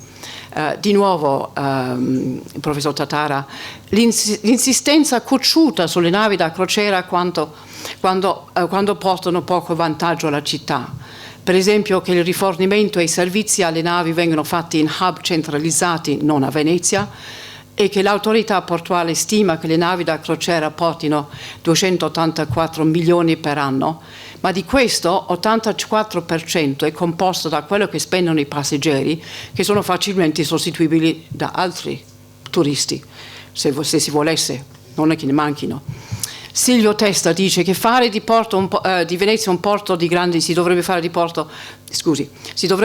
Venezia un porto di grande lusso, forse anche usando l'arsenale per le barche private e le belle piccole barche che abbiamo visto del Ponant di 11.000 tonnellate che hanno meno di 300 passeggeri. Solo una precisazione, cioè non penso proprio di fare dell'arsenale un terminal No. Dicevo che la marittima potrebbe essere il luogo deputato anche per l'ormeggio dei grandi yacht che avrebbero la possibilità di fare il refitting, cioè la manutenzione in arsenale qualora il consorzio andasse via. Ok. Avevo capito. E allora e professor Fabbri, l'insistenza sulla soluzione Marghera, Vittorio Emanuele, ma ho sentito che Franceschini sia contrario. No, non si può fidarsi. Va bene. La bocciatura, scioccante anche la bocciatura nel 2018 dopo anni di gestazione e molteplici richieste di aggiornamenti, il piano morfologico per la salvaguardia della laguna, unico e fondamentale strumento di pianificazione ambientale previsto dall'attuale legislazione. Allora, Venezia ha bisogno di un progetto per un futuro che è già presente. Perché non c'è un progetto? La domanda è: chi è responsabile per Venezia? Con chi si sta parlando? Con chi stiamo noi parlando? La risposta è che ci sono talmente tanti enti che nessuno è responsabile. Ognuno può scaricare la responsabilità ad un altro, oppure è semplicemente troppo difficile arrivare a una decisione. Questo stupisce molto quando faccio l'elenco ai miei ascoltatori in Inghilterra. Per esempio c'è il comune che è responsabile, forse come sapete, dei canali nella città, l'autorità portuale per i canali per cui passano le navi e i grandi canali nella laguna, e la Regione Veneto per il turismo in terraferma, paesaggio, trasporti in terraferma e le acque che scendono nella laguna e navigazione. Venezia e Padova provinciale per alcuni aspetti dell'ambiente in terraferma e come si dice, fisheries. La soprintendenza naturalmente per gli edifici vincolati e il patrimonio, e poi il consorzio per sviluppare ed eseguire le misure per proteggere Venezia dall'alluvionamento. Dunque siamo veramente sorpresi che siamo nella situazione attuale, se non c'è qualcuno o un ente che dice siamo noi che decidiamo, perché il comitatone non lo è. Il comitatone, che peraltro si incontra ogni morte di Papa, è essenzialmente per stanziare soldi per progetti che sono già stati decisi, e poi si ritorna a dire: ma chi decide? Stiamo in un certo senso pregando con questo libro ad un Dio assente, perché l'UNESCO è fallito. Veramente è peggio di quello che ha scritto Bandarini in questo libro. Io ero ad Istanbul, che era 2 anni dopo la prima minaccia dal Comitato per i siti del patrimonio di mettere Venezia sull'elenco dei siti a rischio. E quello che ho visto lì era assolutamente scioccante. Prima cosa è che il rapporto 2015, quello bello fatto per l'UNESCO dai suoi esperti, fu mandato fu approvato dal governo italiano così tardi che arrivò e venne nascosto come scatole cinesi dentro un file, dentro un file, dentro un file. E se uno va a uno di questi incontri, tu ricevi centinaia letteralmente di documenti e dunque la maggioranza della gente non l'avrebbe trovata. Io l'ho trovato perché avevo qualcuno dentro che mi ha dato una soffiata. Secondo, i delegati non leggono i rapporti, dunque è come se non esistessero. Terzo, avevano vietato un dibattito e solo perché c'era un delegato libanese molto cocciuto che ha insistito ci fu il dibattito e su di lui fu fatta pressione dall'ambasciatore italiano dell'UNESCO che gli disse: perché stai rompendo? Perché il punto è questo, che dal 1992 i delegati all'UNESCO dei vari paesi non sono più filosofi, architetti, artisti, scrittori, cioè persone del mondo della cultura, ma è tutto cambiato e sono diventati ambasciatori, rappresentanti dei governi dei loro paesi. E dunque c'è un continuo do et des. Se voi non ci date fastidio per la demolizione della capitale, la vecchia capitale del Kazakhstan, noi non vi daremo fastidio in quest'altra cosa.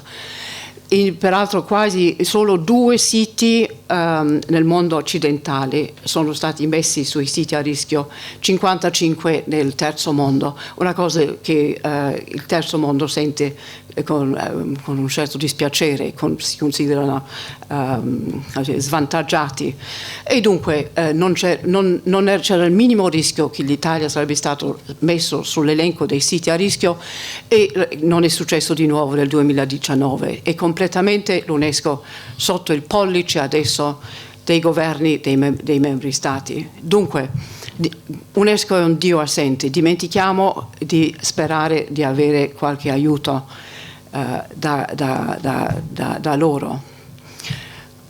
C'è un elefante nella stanza, ma Zanchettini ne ha già parlato, dunque sappiamo tutti qual è questo elefante.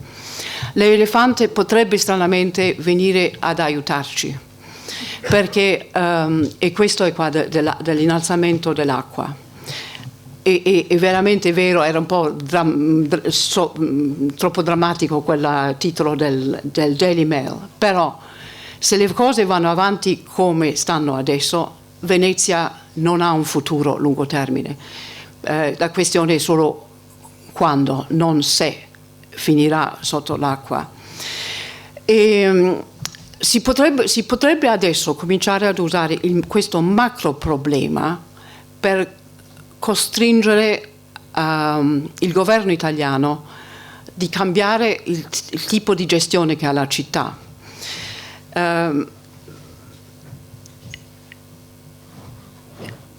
Si sapeva già nel 2011 quello che lei ha detto, dottor Zanchettini, ci fu il rapporto fatto per UNESCO a Venezia che descriveva quello che sarebbe successo, però non arrivò da nessuno questo qua.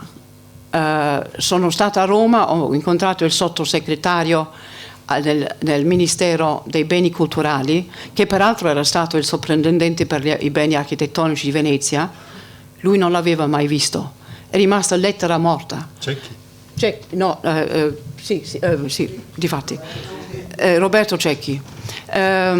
Il piano di gestione scritto dalla città di Venezia per l'UNESCO nel 2013 e 2018, i due piani di gestione, quasi non menzionano l'innalzamento del livello delle acque, incredibile.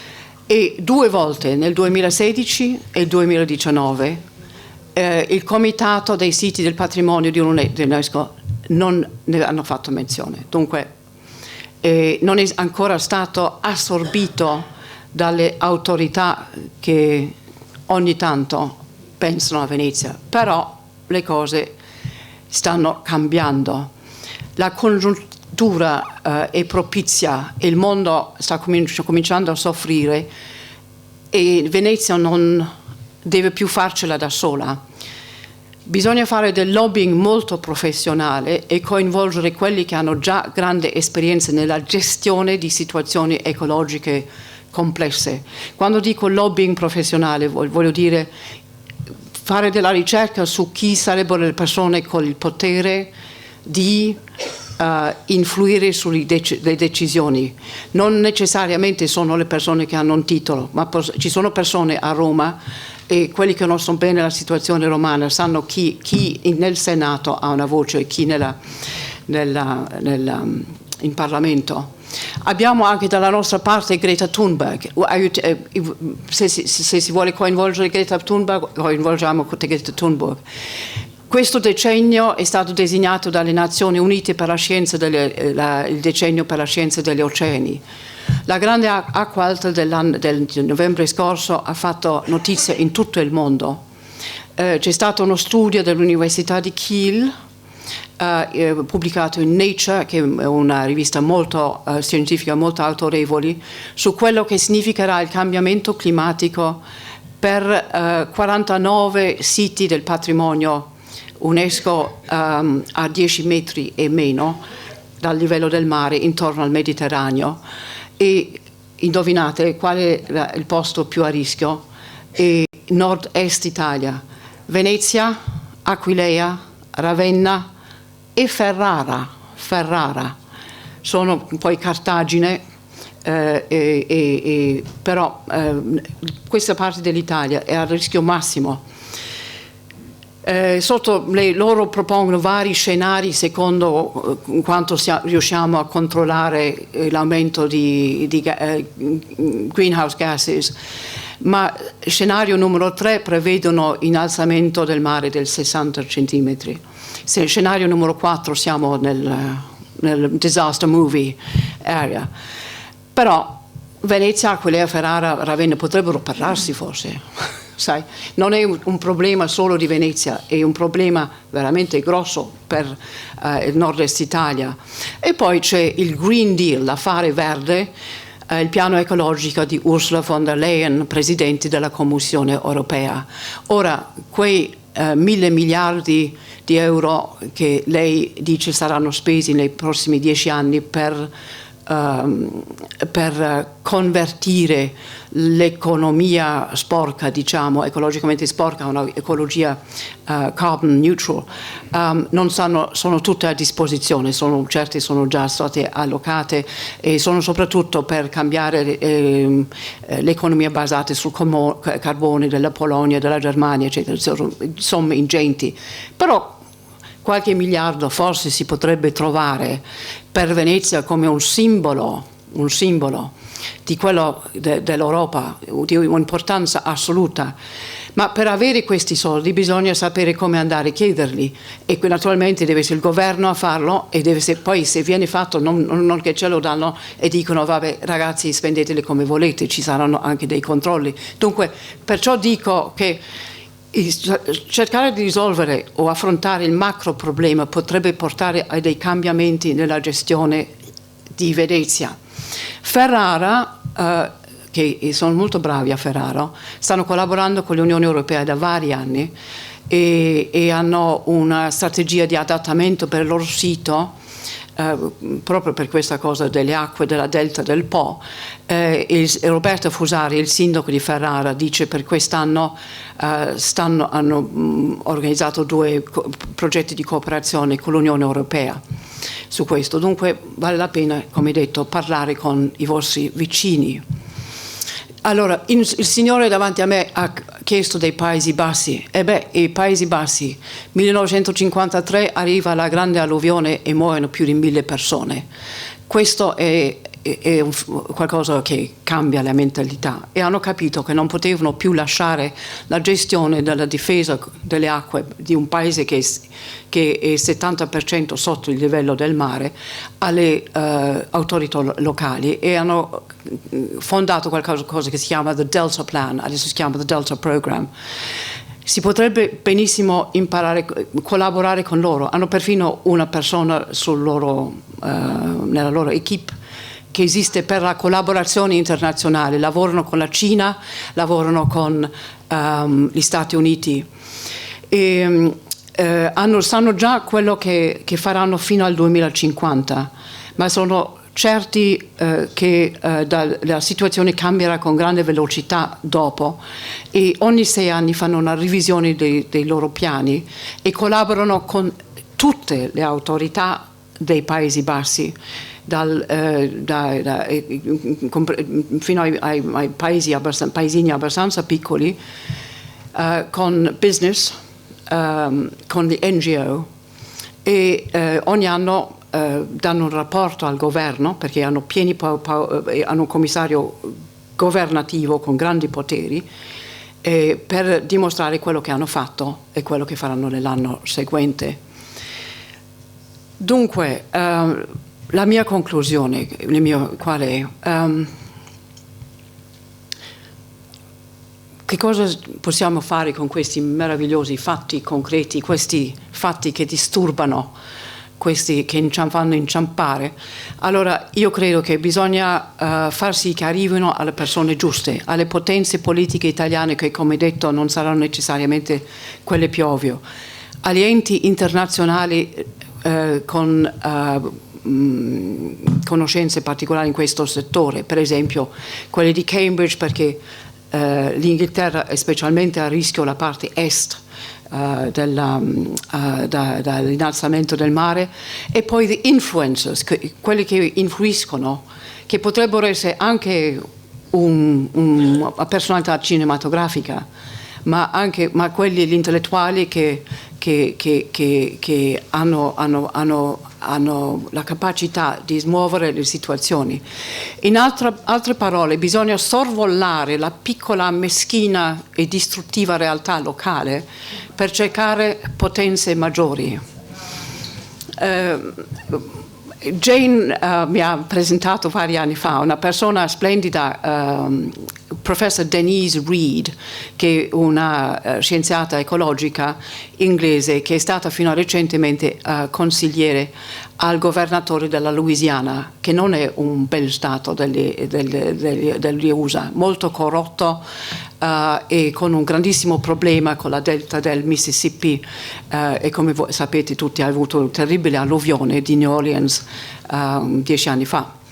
E hanno problemi altrettanto complessi quelli di Venezia, e loro fanno una cosa che è una tecnica che hanno imparato dal management, e cioè il visioning, cioè che non si resta a fare nel futuro più vicino, si pensa 100 anni in avanti, si dice cosa vorremmo che fosse la situazione e che cosa non vorremmo che fosse la situazione, e poi lavorando all'indietro si dice che cosa abbiamo fatto per arrivare al buon esito, che cosa abbiamo fatto per arrivare al cattivo esito, e con questo si riesce a, come ho detto, superare le cose che ci fanno inciampare e anche un po' disperare, perché tutto attualmente sembra troppo come si dice, aggrovigliato, troppo difficile da mettere a posto, e invece le cose possono essere messe a posto se si comincia a vedere la situazione da un altro punto di vista. E dunque finirò con la terza volta con la vostra bella frase: Venezia deve disporre di un progetto per un futuro che è già presente. Grazie.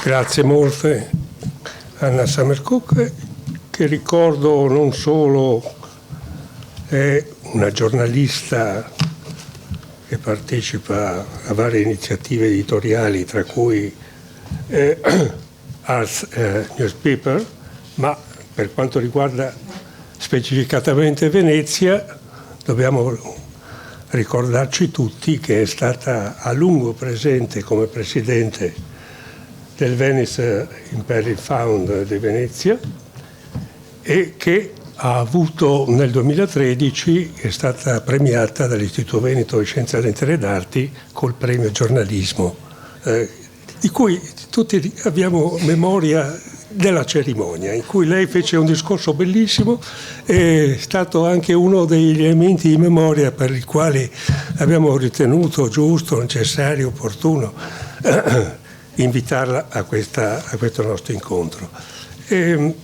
E la ringrazio anche per un altro aspetto, poi magari lo riprenderemo in chiusura, il richiamo alla mondializzazione del problema Venezia. La Venezia si salva solo se riusciamo a dare alla nostra attività, al nostro lavoro, alla nostra iniziativa per la sua salvezza una dimensione cosmopolita grande. Se stiamo dentro al rapporto con l'amministrazione comunale, col sindaco Brugnaro, col presidente Zaia e magari anche con alcuni componenti del governo italiano, siamo fregati. E questa è la condizione in cui siamo. Dobbiamo alzare il tiro, e questo invito che ci ha fatto Anna Sammerkoke mi pare molto importante da tenere ben presente. Spero che avrà una conseguenza. Lavoreremo alle sue spalle senza che lei sappia, per vedere di catturarla in qualche altra occasione, per farla diventare un elemento promotore, un motore all'interno delle iniziative che prenderemo sul futuro di questa città. Detto questo, darei la parola al pubblico. Ci sono interventi sui temi che abbiamo trattato. Vi pregherei, naturalmente la brevità, abbiamo sforato naturalmente come sempre i tempi, vi pregherei di attenervi molto ai temi che abbiamo trattato. Voglio soltanto dire due parole molto brevi. Io ho posto la questione Venezia-Olanda. Io sono un tecnico, ho 75 anni, sono stato 50 anni fuori dall'Italia, sono nato a Venezia che adoro da 6 anni. Sai la differenza tra Venezia, la mia personale opinione tra Venezia e l'Olanda? È che in Olanda sono 55 anni che lavorano per la loro nazione, per consolidare e per evitare che l'oceano, in quel caso, invada la loro nazione. Qua in 55 anni, in un modo o nell'altro, volendo o non volendo, l'abbiamo distrutta Venezia. E le dico un'altra cosa, io non ho mai visto Venezia così bella in superficie, i palazzi, Venezia è una nave, io ho navigato 20 anni e ho fatto il comandante. La parte più importante della nave è l'opera viva, che è quella sott'acqua. L'opera sopra, i palazzi si chiamano opera morta sulle navi. L'opera viva di Venezia non è mai stata in cattivo stato come adesso. Ci sono buchi dappertutto e Venezia si svuota con l'acqua alta e con i buchi che ci sono sui muri del canale. E non abbiamo fatto neanche questo. Detto questo, mi taccio. Grazie. Bellissima immagine. Ruberò la sua immagine. Molto bella, molto espressiva. È molto realistica. Scusate, ho la voce un po' bassa. Ecco, volevo riprendere l'intervento del dottore, del giovane ragazzo. Ecco, io ho una preoccupazione che dietro questo problema dell'innalzamento dei mari poi si nasconda invece tutte le responsabilità dell'intervento antropico. Allora, dall'Ottocento, dalle prime dominazioni straniere, si è fatta una scelta per la portualità. E man mano che si scavavano i canali, si facevano i moli foranei, si facevano gli interventi per portare dentro l'Adriatico e approfondire i nostri canali portuali, salivano le maree. Allora ci sono due concause della situazione tragica di Venezia. Uno è l'intervento antropico e la scelta del business della portualità ai danni della salvaguardia fisica. L'altro è l'innalzamento dei mari. Quindi io sono d'accordo con Anna Somerset Maugham che bisogna sfruttare l'emergenza dell'innalzamento dei mari, ma bisogna sfruttarla per riequilibrare la laguna, e mi pare che ci sia anche un intervento in questo senso, anche se è un po' sottotono. Ma questa è una cosa importante, perché siccome è un business, quello della portualità arretrata, pensate, in nessuna città al mondo avrebbero arretrato e creato un porto artificiale alle spalle di una città così fragile, preziosa e antica come Venezia. Solo qui, e si continua a perpetrare questo danno che mette a repentaglio la sopravvivenza fisica della città. Allora, noi abbiamo un porto, continuiamo a volere questo porto perché c'è il business. Colgo questo suggerimento che ci ha dato Anna Somerset Maugham. Se noi pensiamo un po' più in grande e pensiamo a una città, una macro area, che non è una macro area con la terraferma soltanto. La terraferma è un'altra civiltà diversa dalla nostra. Tant'è che il turismo pendolare ci viene dalla terraferma. Ma se pensiamo a un'altra macro area, e ti ringrazio Anna di avermi suggerito questo, costiera, per omogeneità ambientale, un'area fatta di lagune e di porti, il nostro porto già ce l'abbiamo, ed è Trieste. E le grandi navi non sono incompatibili con Trieste. Quindi basterebbe forse fare un accordo commerciale, perché ovviamente i nostri politici non vogliono rinunciare ai cespiti cospicui di guadagno che ci vengono solo dall'attracco delle grandi navi. Ma allora, se è solo un discorso di denaro, cerchiamo di fare una macro area metropolitana omogenea per caratteristiche ambientali, e diciamo che il porto di Venezia va da Muggia a Chioggia e le navi pesanti vanno a Trieste, le navi leggere ad impatto, e possiamo cominciare a chiudere la portualità e quindi a difendere fisicamente la città di Venezia. Scusate, l'ho elaborata questa cosa ascoltandoti, ma siccome io abito sia a Trieste che a Venezia e vedo che le grandi navi non sono incompatibili, e quindi una soluzione che cambi come nei fotografi, come fanno i fotografi che usano il grandangolo o il teleobiettivo. Non possiamo continuare a usare il teleobiettivo sul porto di Venezia per difendere dei biechi interessi economici che stanno buttando via la città più preziosa del mondo. Quindi forse questa potrebbe essere anche una soluzione. E attenzione al fatto, dico ai giovani, di dare solo la colpa alla mutamenti climatici, perché le colpe sono dall'800. Grazie. Grazie.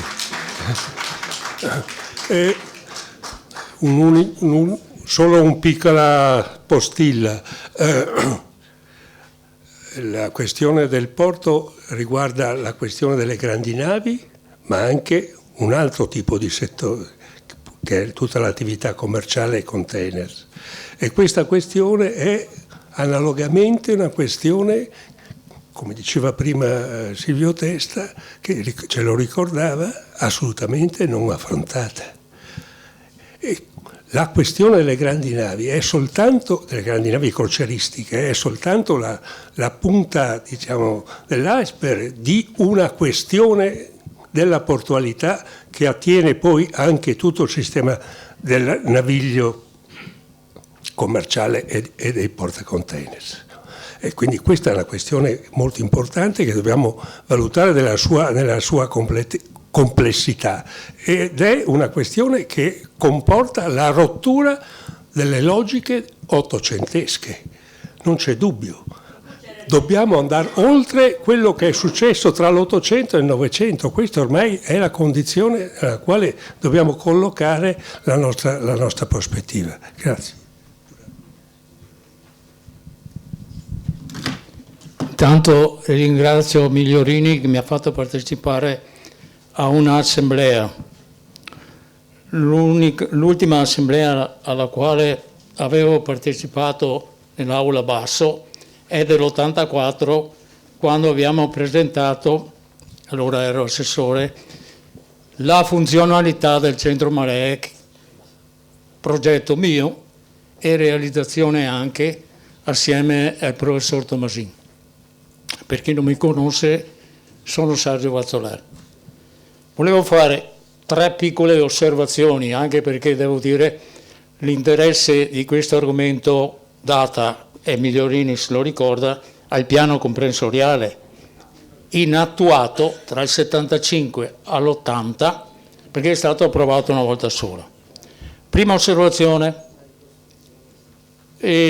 l'Olanda non ha attuato un intervento con rispetto della natura, perché praticamente ha reso dolce quella che era acqua salmastra. I polders nell'arco di 5 anni sono diventati acqua dolce grazie all'energia eolica, e quindi l'intervento a un certo livello trasportava l'acqua finché arrivava su un fiume e il fiume finiva nel mare. Il massacro della laguna lo immaginate tutti se dovessimo fare la stessa roba a Venezia. Silvio lo sai benissimo. Quindi una cosa che non si può fare. Altra cosa è a livello tecnico come chiudere, perché purtroppo mentre il centro maree funziona dal 18 settembre dell'80, mia prima delibera, e in 40 anni qualche volta avrà fatto qualche errore, però il rapporto col CNR, per l'aiuto che è stato dato in un flusso di informazioni continue, ha dimostrato di risolvere almeno il fatto di poter suonare le sirene. Quando l'abbiamo progettato doveva soprattutto servire come l'input per l'eventuale chiusura delle bocche, che dopo 40 anni non si riesce a capire che il principio di Archimede è per l'acqua dolce, però qui abbiamo la sabbia, abbiamo vita sul fondo, eccetera, eccetera, eccetera. 40 anni sono 40 anni persi, 40 anni persi, perché a tutt'oggi non sapremo. Però ce n'è un'altra cosa, te lo dico sempre in questa assemblea, visto che ho la fortuna di parlare e non ho impegni in prospettiva politici perché ho già dato la mia parte, a tutti i livelli, compreso in Parlamento nel 92, facendo la priorità delle opere che per ultimo doveva essere la chiusura, ma prima era il risanamento. Pochissime osservazioni.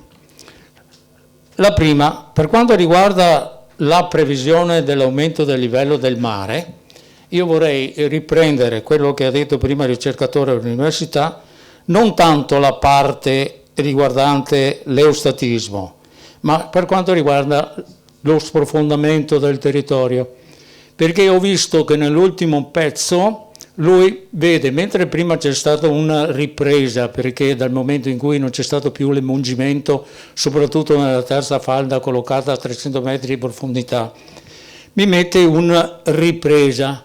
Ecco, se questa fosse vera, cioè che si profonda ancora, bisogna tacitare chiunque vada in giro a dire che c'è la possibilità di rialzare il suolo da Venezia, con il casino che succederebbe tra un palazzo e l'altro nella discontinuità del rilievo. È stata provata in un'isola, però nel tessuto del territorio è impossibile. C'è un dramma perché noi oggi parliamo di intervento del Mose. Quando? A 110 o a 140? Ammesso che funzioni. 110, 10% della città che va sotto acqua.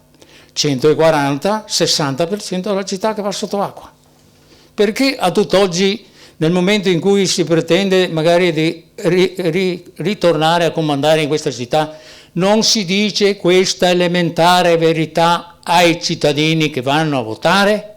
Perché non si dice? Perché rimaniamo ancora nel dubbio? Perché evidentemente ci sono delle implicazioni economiche, però prima delle implicazioni economiche, lo dico a Silvio, io sono d'accordo per esempio in una flotta che è possibile se riduciamo il tonnellaggio a 10-15 mila tonnellate, perché questa è possibile. E l'ho detto anche pubblicamente una volta in un'assemblea pubblica a San Leonardo, perché questa dovrebbe essere la condizione che impone Venezia a chi ne vuole approfittare per visitare in certo modo la città. Però ci sono dei problemi più gravi. Venezia non ha fognature. È stato fatto a suo tempo uno studio quanto potevano costare. 30 anni fa 1.000 miliardi di vecchie lire a tutt'oggi. A CNR era stato fatto, avevamo fatto una probabilità di intervento. L'acqua dello scorso novembre, cioè chiusura della bocca, sempre ammesso che avesse funzionato, per 10 giorni di seguito, 3 mesi perché la città riesca a ritornare alla condizione adeguante. Invitiamoci a pensare a queste robe qua, perché l'alternativa, se no, devi pensare a questa roba qua. Ultima cosa, il discorso dell'offshore è un discorso corretto sul piano generale se noi pensiamo al porto dell'Adriatico del Nord. Se è solo Trieste non può essere, perché Trieste non ha retroporto, ha le montagne. Come condizione che riguarda tutto l'Adriatico, cioè il Golfo di Venezia, perché manca solo che ci tolgano anche il nome di Golfo di Venezia, è evidente che anche recentemente le scelte politiche a livello nazionale di mantenere ancora 3 porti, cioè Venezia, Trieste e Ravenna, è stato un errore. Avrebbe dovuto essere uno stesso porto che si organizza in base alle risposte che può dare alle proprie esigenze, con peculiarità che possono essere per tipi di merce, per invece il trasporto di container. Se parliamo che oggi le navi da container portano fino a 18.000-20.000 container, e questo è stato una mancanza di coraggio. Chiudo perché non voglio essere lungo, se mi invitate un'altra volta ci vengo volentieri, perché evidentemente anche un altro problema è quello del motonteso. Io lo dicevo a Silvio che ha assistito spesso e volentieri alle prove fatte GNR. Avevamo realizzato un obiettivo, inserendolo addirittura nel regolamento, di sfruttare una curva che magari per molti qua dentro non dice niente, che prescindendo dalla morfologia del naviglio creava delle disposizioni che un modellino provato in vasca navale doveva avere una curva di resistenza residua, cioè quello che il fondo della nave non riesce a bloccare in termini di energia dell'acqua che c'è che tocca la nave, e che poteva portare a un risultato. Negli ultimi 10 anni dal regolamento è stata tolta, perché è vero che l'onda è direttamente proporzionale al quadrato, l'energia è direttamente proporzionale al quadrato dell'altezza dell'onda, e quindi avendo posto il limite di 10 cm la cosa può essere ordinata, però diciamo che non si è fatto niente di diverso, pensando che si inventi di volta in volta una soluzione che peraltro non può essere. Io vi ringrazio ancora, però l'ultima che devo dire è che guardando in questi giorni, che pur essendo assente dal comune da 15 anni, stando a casa mia, mi guardo la previsione dell'acqua, soprattutto l'entrata dell'onda di marea, che è visibile da alcuni mareografi che sono in funzione da 30 anni, 35, che sono un progetto mio, realizzazione anche, che molti di questi non hanno attualmente la manutenzione. Vi invito a vedere nel sito del centro maree che non hanno manutenzione. Per esempio Murano non ha più nessun significato, perché una delle cose elementari è capire che quando qualche scienziato moderno, tra virgolette, pensa di ridurre la marea che arriva in centro storico perché tiene aperto Malamocco e tiene chiuso il Lido, sapendo che la marea impiega 6 ore per salire e l'acqua per arrivare dal Lido in centro storico impiega 1 ora, fate voi quanto cretini sono quelli che fanno queste affermazioni, anche se magari siedono nei banchi del Consiglio Comunale. Ok, grazie. Posso? Grazie. Gianni, volevo dire una cosa, posso? A proposito, mi ha fatto venire in mente una cosa, Vazzoler, no? A proposito della scelta dell'unico porto nell'Alto Adriatico. Forse qualcuno dovrebbe ricordare, no? Che negli anni '80 c'era il progetto Ruffolo, no, che prevedeva appunto, no, che ci fosse un unico porto a Porto Levante per servire tutto l'Alto Adriatico, no? E siccome era impregiudicata questa scelta, no, nel momento in cui si ragionava del primo progetto di equilibrio ambiente, il progettone, diciamo, no, che è stato poi l'antesignano del Mose, no? Quando il progettone era stato portato alla valutazione del Consiglio Superiore dei Lavori Pubblici, era stato bocciato perché prevedeva le chiusure mobili, perché prevedeva le lunate a mare, e il Consiglio Superiore dei Lavori Pubblici ha detto: qui congeliamo così com'è la laguna Porto, mentre a livello politico non è stato ancora deciso sul piano Ruffolo che cosa fare. Il giorno dopo il ministro Prandini ha detto che questa valutazione del Consiglio Superiore dei Lavori Pubblici è un sussulto di pancia, ne terremo conto, e ha mandato comunque avanti, nonostante la bocciatura del massimo organismo tecnico italiano, il progetto. No. Diciamo che a distanza di 40 anni si è capito che negli ultimi 9 anni in cui l'inchiesta ha messo le mani, diciamo, sull'attività del consorzio, c'è stata una grandissima corruzione. Su quello che c'è stato prima non si può dire, uno può anche magari pensarlo, però una storia politica del Mose con le responsabilità di chi l'ha voluto, di chi l'ha portato avanti, dei mali di pancia di Prandini e via discorrendo, forse sarebbe il caso di farla, perché io prima ho parlato del comitato di Pietra al Mose, sì è vero, no? Perché il Mose è stato messo lì perché c'è un porto all'interno della laguna. Se non ci fosse un porto all'interno della laguna, cosa serviva al Mose? Bastava ridurre le sezioni, le portate, i canali rettilinei e via discorrendo, e si sarebbe molto probabilmente, non dico risolto, ma certamente attenuato il problema delle grandi acque alte. Per cui la verità è che il Mose è stato pensato per garantire il mantenimento di una portualità all'interno della laguna, no? E adesso paradossalmente succede il contrario, no? Cioè che la cura, cioè il Mose, rischia di ammazzare il cavallo, cioè il porto. Ok, grazie Silvio. Andrina Zitelli.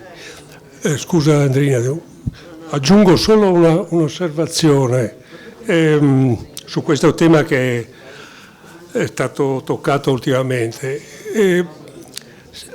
Con le acque alte di novembre e dicembre il Mose avrebbe dovuto essere chiuso circa 100 ore. Questo vuol dire una spada di Damocle sull'attività portuale e una spada di Damocle sulla laguna, sulla naturalità e sulla condizione di salute della laguna. E questo l'avremmo potuto sperimentare se il Mose avesse funzionato, fosse stato alzato, eccetera, eccetera. Queste due condizioni, crisi del porto e crisi della laguna. Grazie. Scusate, no, gli argomenti sono tantissimi, ma intanto mi chiamo Andrina Zitelli, ho scritto un libro nel 1980 che ti farò omaggio di un file, nella quale la traslazione delle curve gaussiane, insomma, della probabilità è già stata descritta da Rabagliati e C. 1978, quindi non c'è nulla che si possa aggiungere, se no giustamente che i giovani ritornino a studiare e recuperino gran parte di quello che è andato perduto. Non che non è stato fatto, è stato fatto tantissimo. Sulla salvaguardia ci sono ottime leggi, ci sono stati degli strumenti, ci sono stati delle decisioni che sono state fatte, corrette, disattese. Questo è un altro problema. La valutazione di impatto ambientale del Mose, che sono 444 pagine, di cui io insieme a Bernardo De Bernardini siamo stati i coordinatori del parere, dice esattamente, siamo consegnati il 3 dicembre del 1998, che ha preteso 2 anni di lavoro ininterrotto del gruppo istruttore, che è stato chiuso in una stanza come i magistrati sotto sorveglianza, non avevamo il permesso di parlare con nessuno che non fosse stato preannunciato e coordinato, cioè noi abbiamo vissuto come proprio dei vigilati, e il parere era ineccepibile, dice tutto quello che sarebbe purtroppo accaduto. Basta scorrerlo. Vogliamo sapere quanti peoci, chiamiamoli scientificamente fouling, vengono cresciuti, possono crescere sul metro quadrato della paratoia? Bene, te lo dice la valutazione, te lo dice la valutazione perché era stato richiesto che venisse studiato. Allora il fouling in una condizione normale di eutrofia cresce normalmente di 30 kg l'anno per metro quadro, che dovete sapere in una paratoia ha un certo migliaio di metri quadri, quindi già ti dice, poi con tutta l'acqua che trattiene, cioè è stato detto tutto, non è vero che non è stato studiato. Il problema è un problema di rapporto politico della società veneziana con la classe politica veneziana, perché non è vero che è solo la classe politica ad essere responsabile. Qui, cari amici, dal 2002-2003, in questa città la situazione generale, psicologica, è cambiata. Qui c'è stata una erosione, prima della corruzione, una erosione strisciante, abile, dell'attenzione della classe media culturale alta di questa città, che ha consentito agli interessi negativi di consolidarsi e crescere e arrivare alla corruzione materiale, la dazione, ma ancora di più culturale. Questa nostra società, che è invecchiata, no, guardate, è la prima volta che parlo dopo l'acqua alta del 13 novembre, perché la mia... A San Leonardo, sì, ma a San Leonardo c'era la mia assemblea, perché qui non è stato detto chi sono i veri interpreti della resistenza qui, in quest'aula. Sono i ragazzi che organizzano le grandi assemblee, che vanno in acqua con i loro, come si chiamano, salvagenti? Cioè che fanno la resistenza attiva dei movimenti, Ambiente Venezia, Nomose, cioè questa è l'unica anima viva della città, l'unica anima viva che sta parlando, che cerca di farsi capire. Ma vi posso assicurare, non più di 1 ora e mezza fa ho avuto l'ultimo colloquio con il Ministero dell'Ambiente. Sapete che cosa stanno preparando? Non loro, perché cercano di resistere, ma possiamo dirla perché c'è stata una riunione di cui si è saputo con gli operatori portuali da parte del sottosegretario Baretta, sottosegretario dell'economia, che ha proposto che transitoriamente, il transitorio poi in Italia, un centinaio di navi, grandi navi da crociera, vengono spostate per il canale Malamocco-Marghera e si attestano in un'area che oggi ha un'altra funzione, ma sposteranno quella funzione, si attestano al TIV, alle banchine TIV Lombardia-Veneto.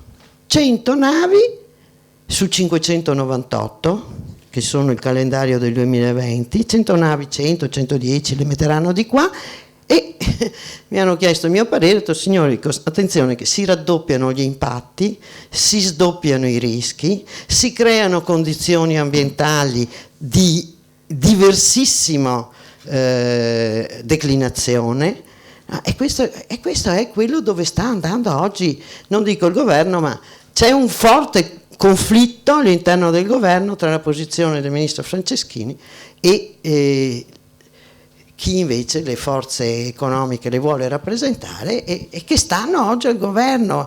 Erano al governo con Del Rio prima, erano al governo con la Lega dopo, sono sempre presenti. Quindi il problema di questa città è che noi veneziani abbiamo perso la sensazione, ci siamo arricchiti. Io non ho un fondo di negozio, ma vorrei sapere quanti veneziani non si sono affittati il loro fondo di negozio alle mascherine e ai vetri, Cioè, quanti non hanno trasformato i loro piani terra in bed and breakfast?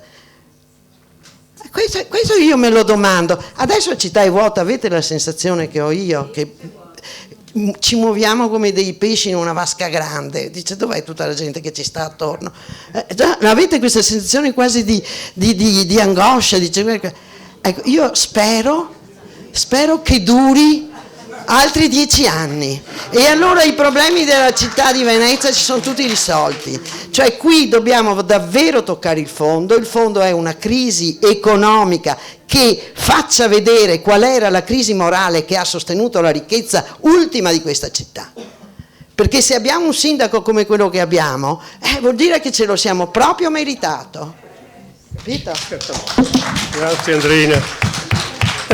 Grazie. Stiamo per chiudere, se c'è qualche altro intervento. Ne ho già parlato, c'è una signora qui.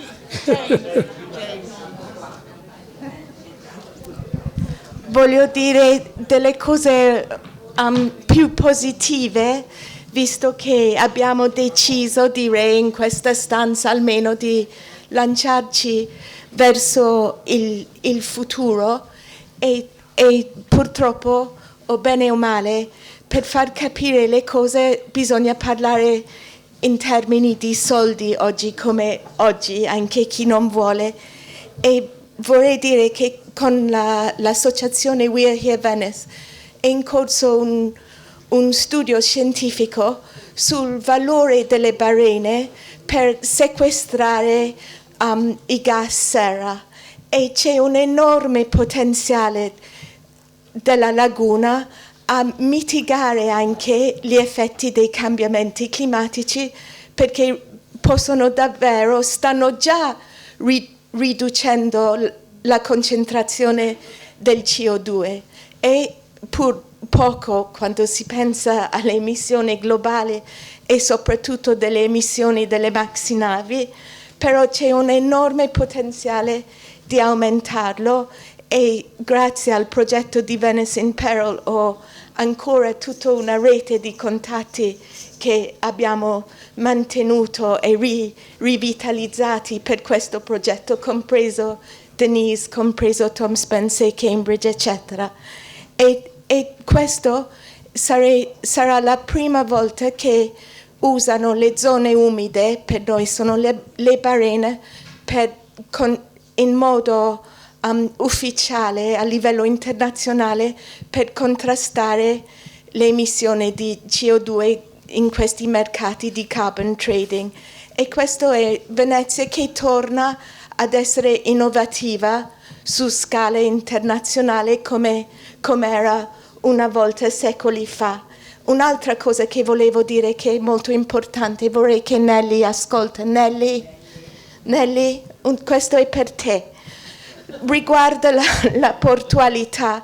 Se Venezia richiama il mondo per aiutarci a salvarci, Venezia anche deve usare la sua posizione per salvare il mondo, e Venezia deve essere un porto, che se deve pur essere il porto, con le termini di Silvio Testa, per navi sostenibili. Noi non possiamo dire non vogliamo quei giganti, li mandiamo a Trieste, perché danno fastidio a tutti su tutta la terra, hanno delle emissioni, a Trieste devono studiare meglio e capire i danni ambientali di queste navi. Ecco, e per quanto riguarda le piogge, se Andreina è ancora qua, io mi ricordo che ho sentito un ingegnere del consorzio, allora i primi anni nel 98 a dire che la crescita dei peoci sul Mose era un beneficio ambientale del sistema, dentro qua, al piano di sotto.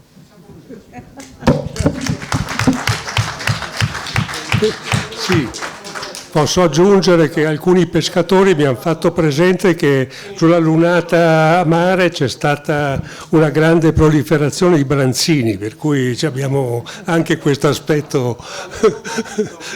Nella città d'acqua la consapevolezza di quello che abbiamo detto stamattina c'è. Non c'è nell'area del comune di Venezia. Quindi bisogna riflettere su questo. A Venezia la consapevolezza c'è. Sulla questione delle proprietà dei fondi di negozio e delle trasformazioni, io vorrei i dati di chi sono i proprietari di questi fondi di negozio e delle trasformazioni, perché probabilmente andiamo anche fuori dell'area della città d'acqua. Sì, ma questo, alcuni dati dell'associazione OCIO ci illuminano da questo punto di vista. Se leggete i testi vedete che ci sono alcuni rilevamenti significativi di questo aspetto. Ci sono altri interventi? Io volevo dire solo una cosa.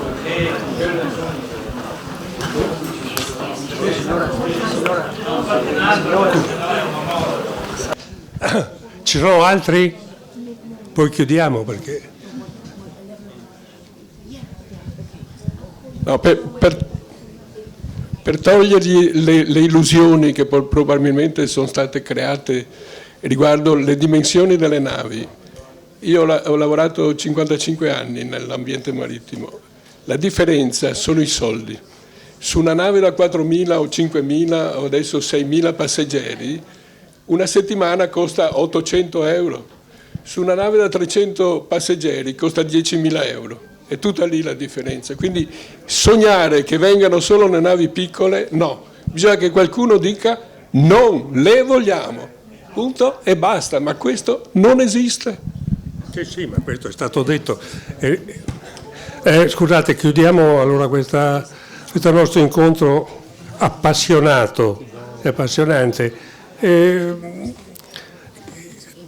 Prendiamo, come dire, questo suggerimento che Anna Summercock ci ha dato e altri hanno poi ripreso. Dobbiamo, per uscire da questa situazione di stallo, che come diceva prima anche Andreina Zitelli è, come dire, pervade nelle vene della società civile veneziana, di quello che è rimasto della società civile veneziana. E qui ancora di più la questione si pone a una scala diversa, la scala mondo, la scala del cosmopolitismo, la scala della grande dimensione a cui la città di Venezia ha diritto e dovere di riferirsi per la sua storia, per le sue caratteristiche, per la sua bellezza, per quello che è stato e che potrebbe ancora essere. Credo che su questo ci impegneremo anche nel futuro e su questo credo che potremmo richiedere a quelli che sono intervenuti oggi e soprattutto ad Anna Summercock un impegno continuativo e positivo. Grazie.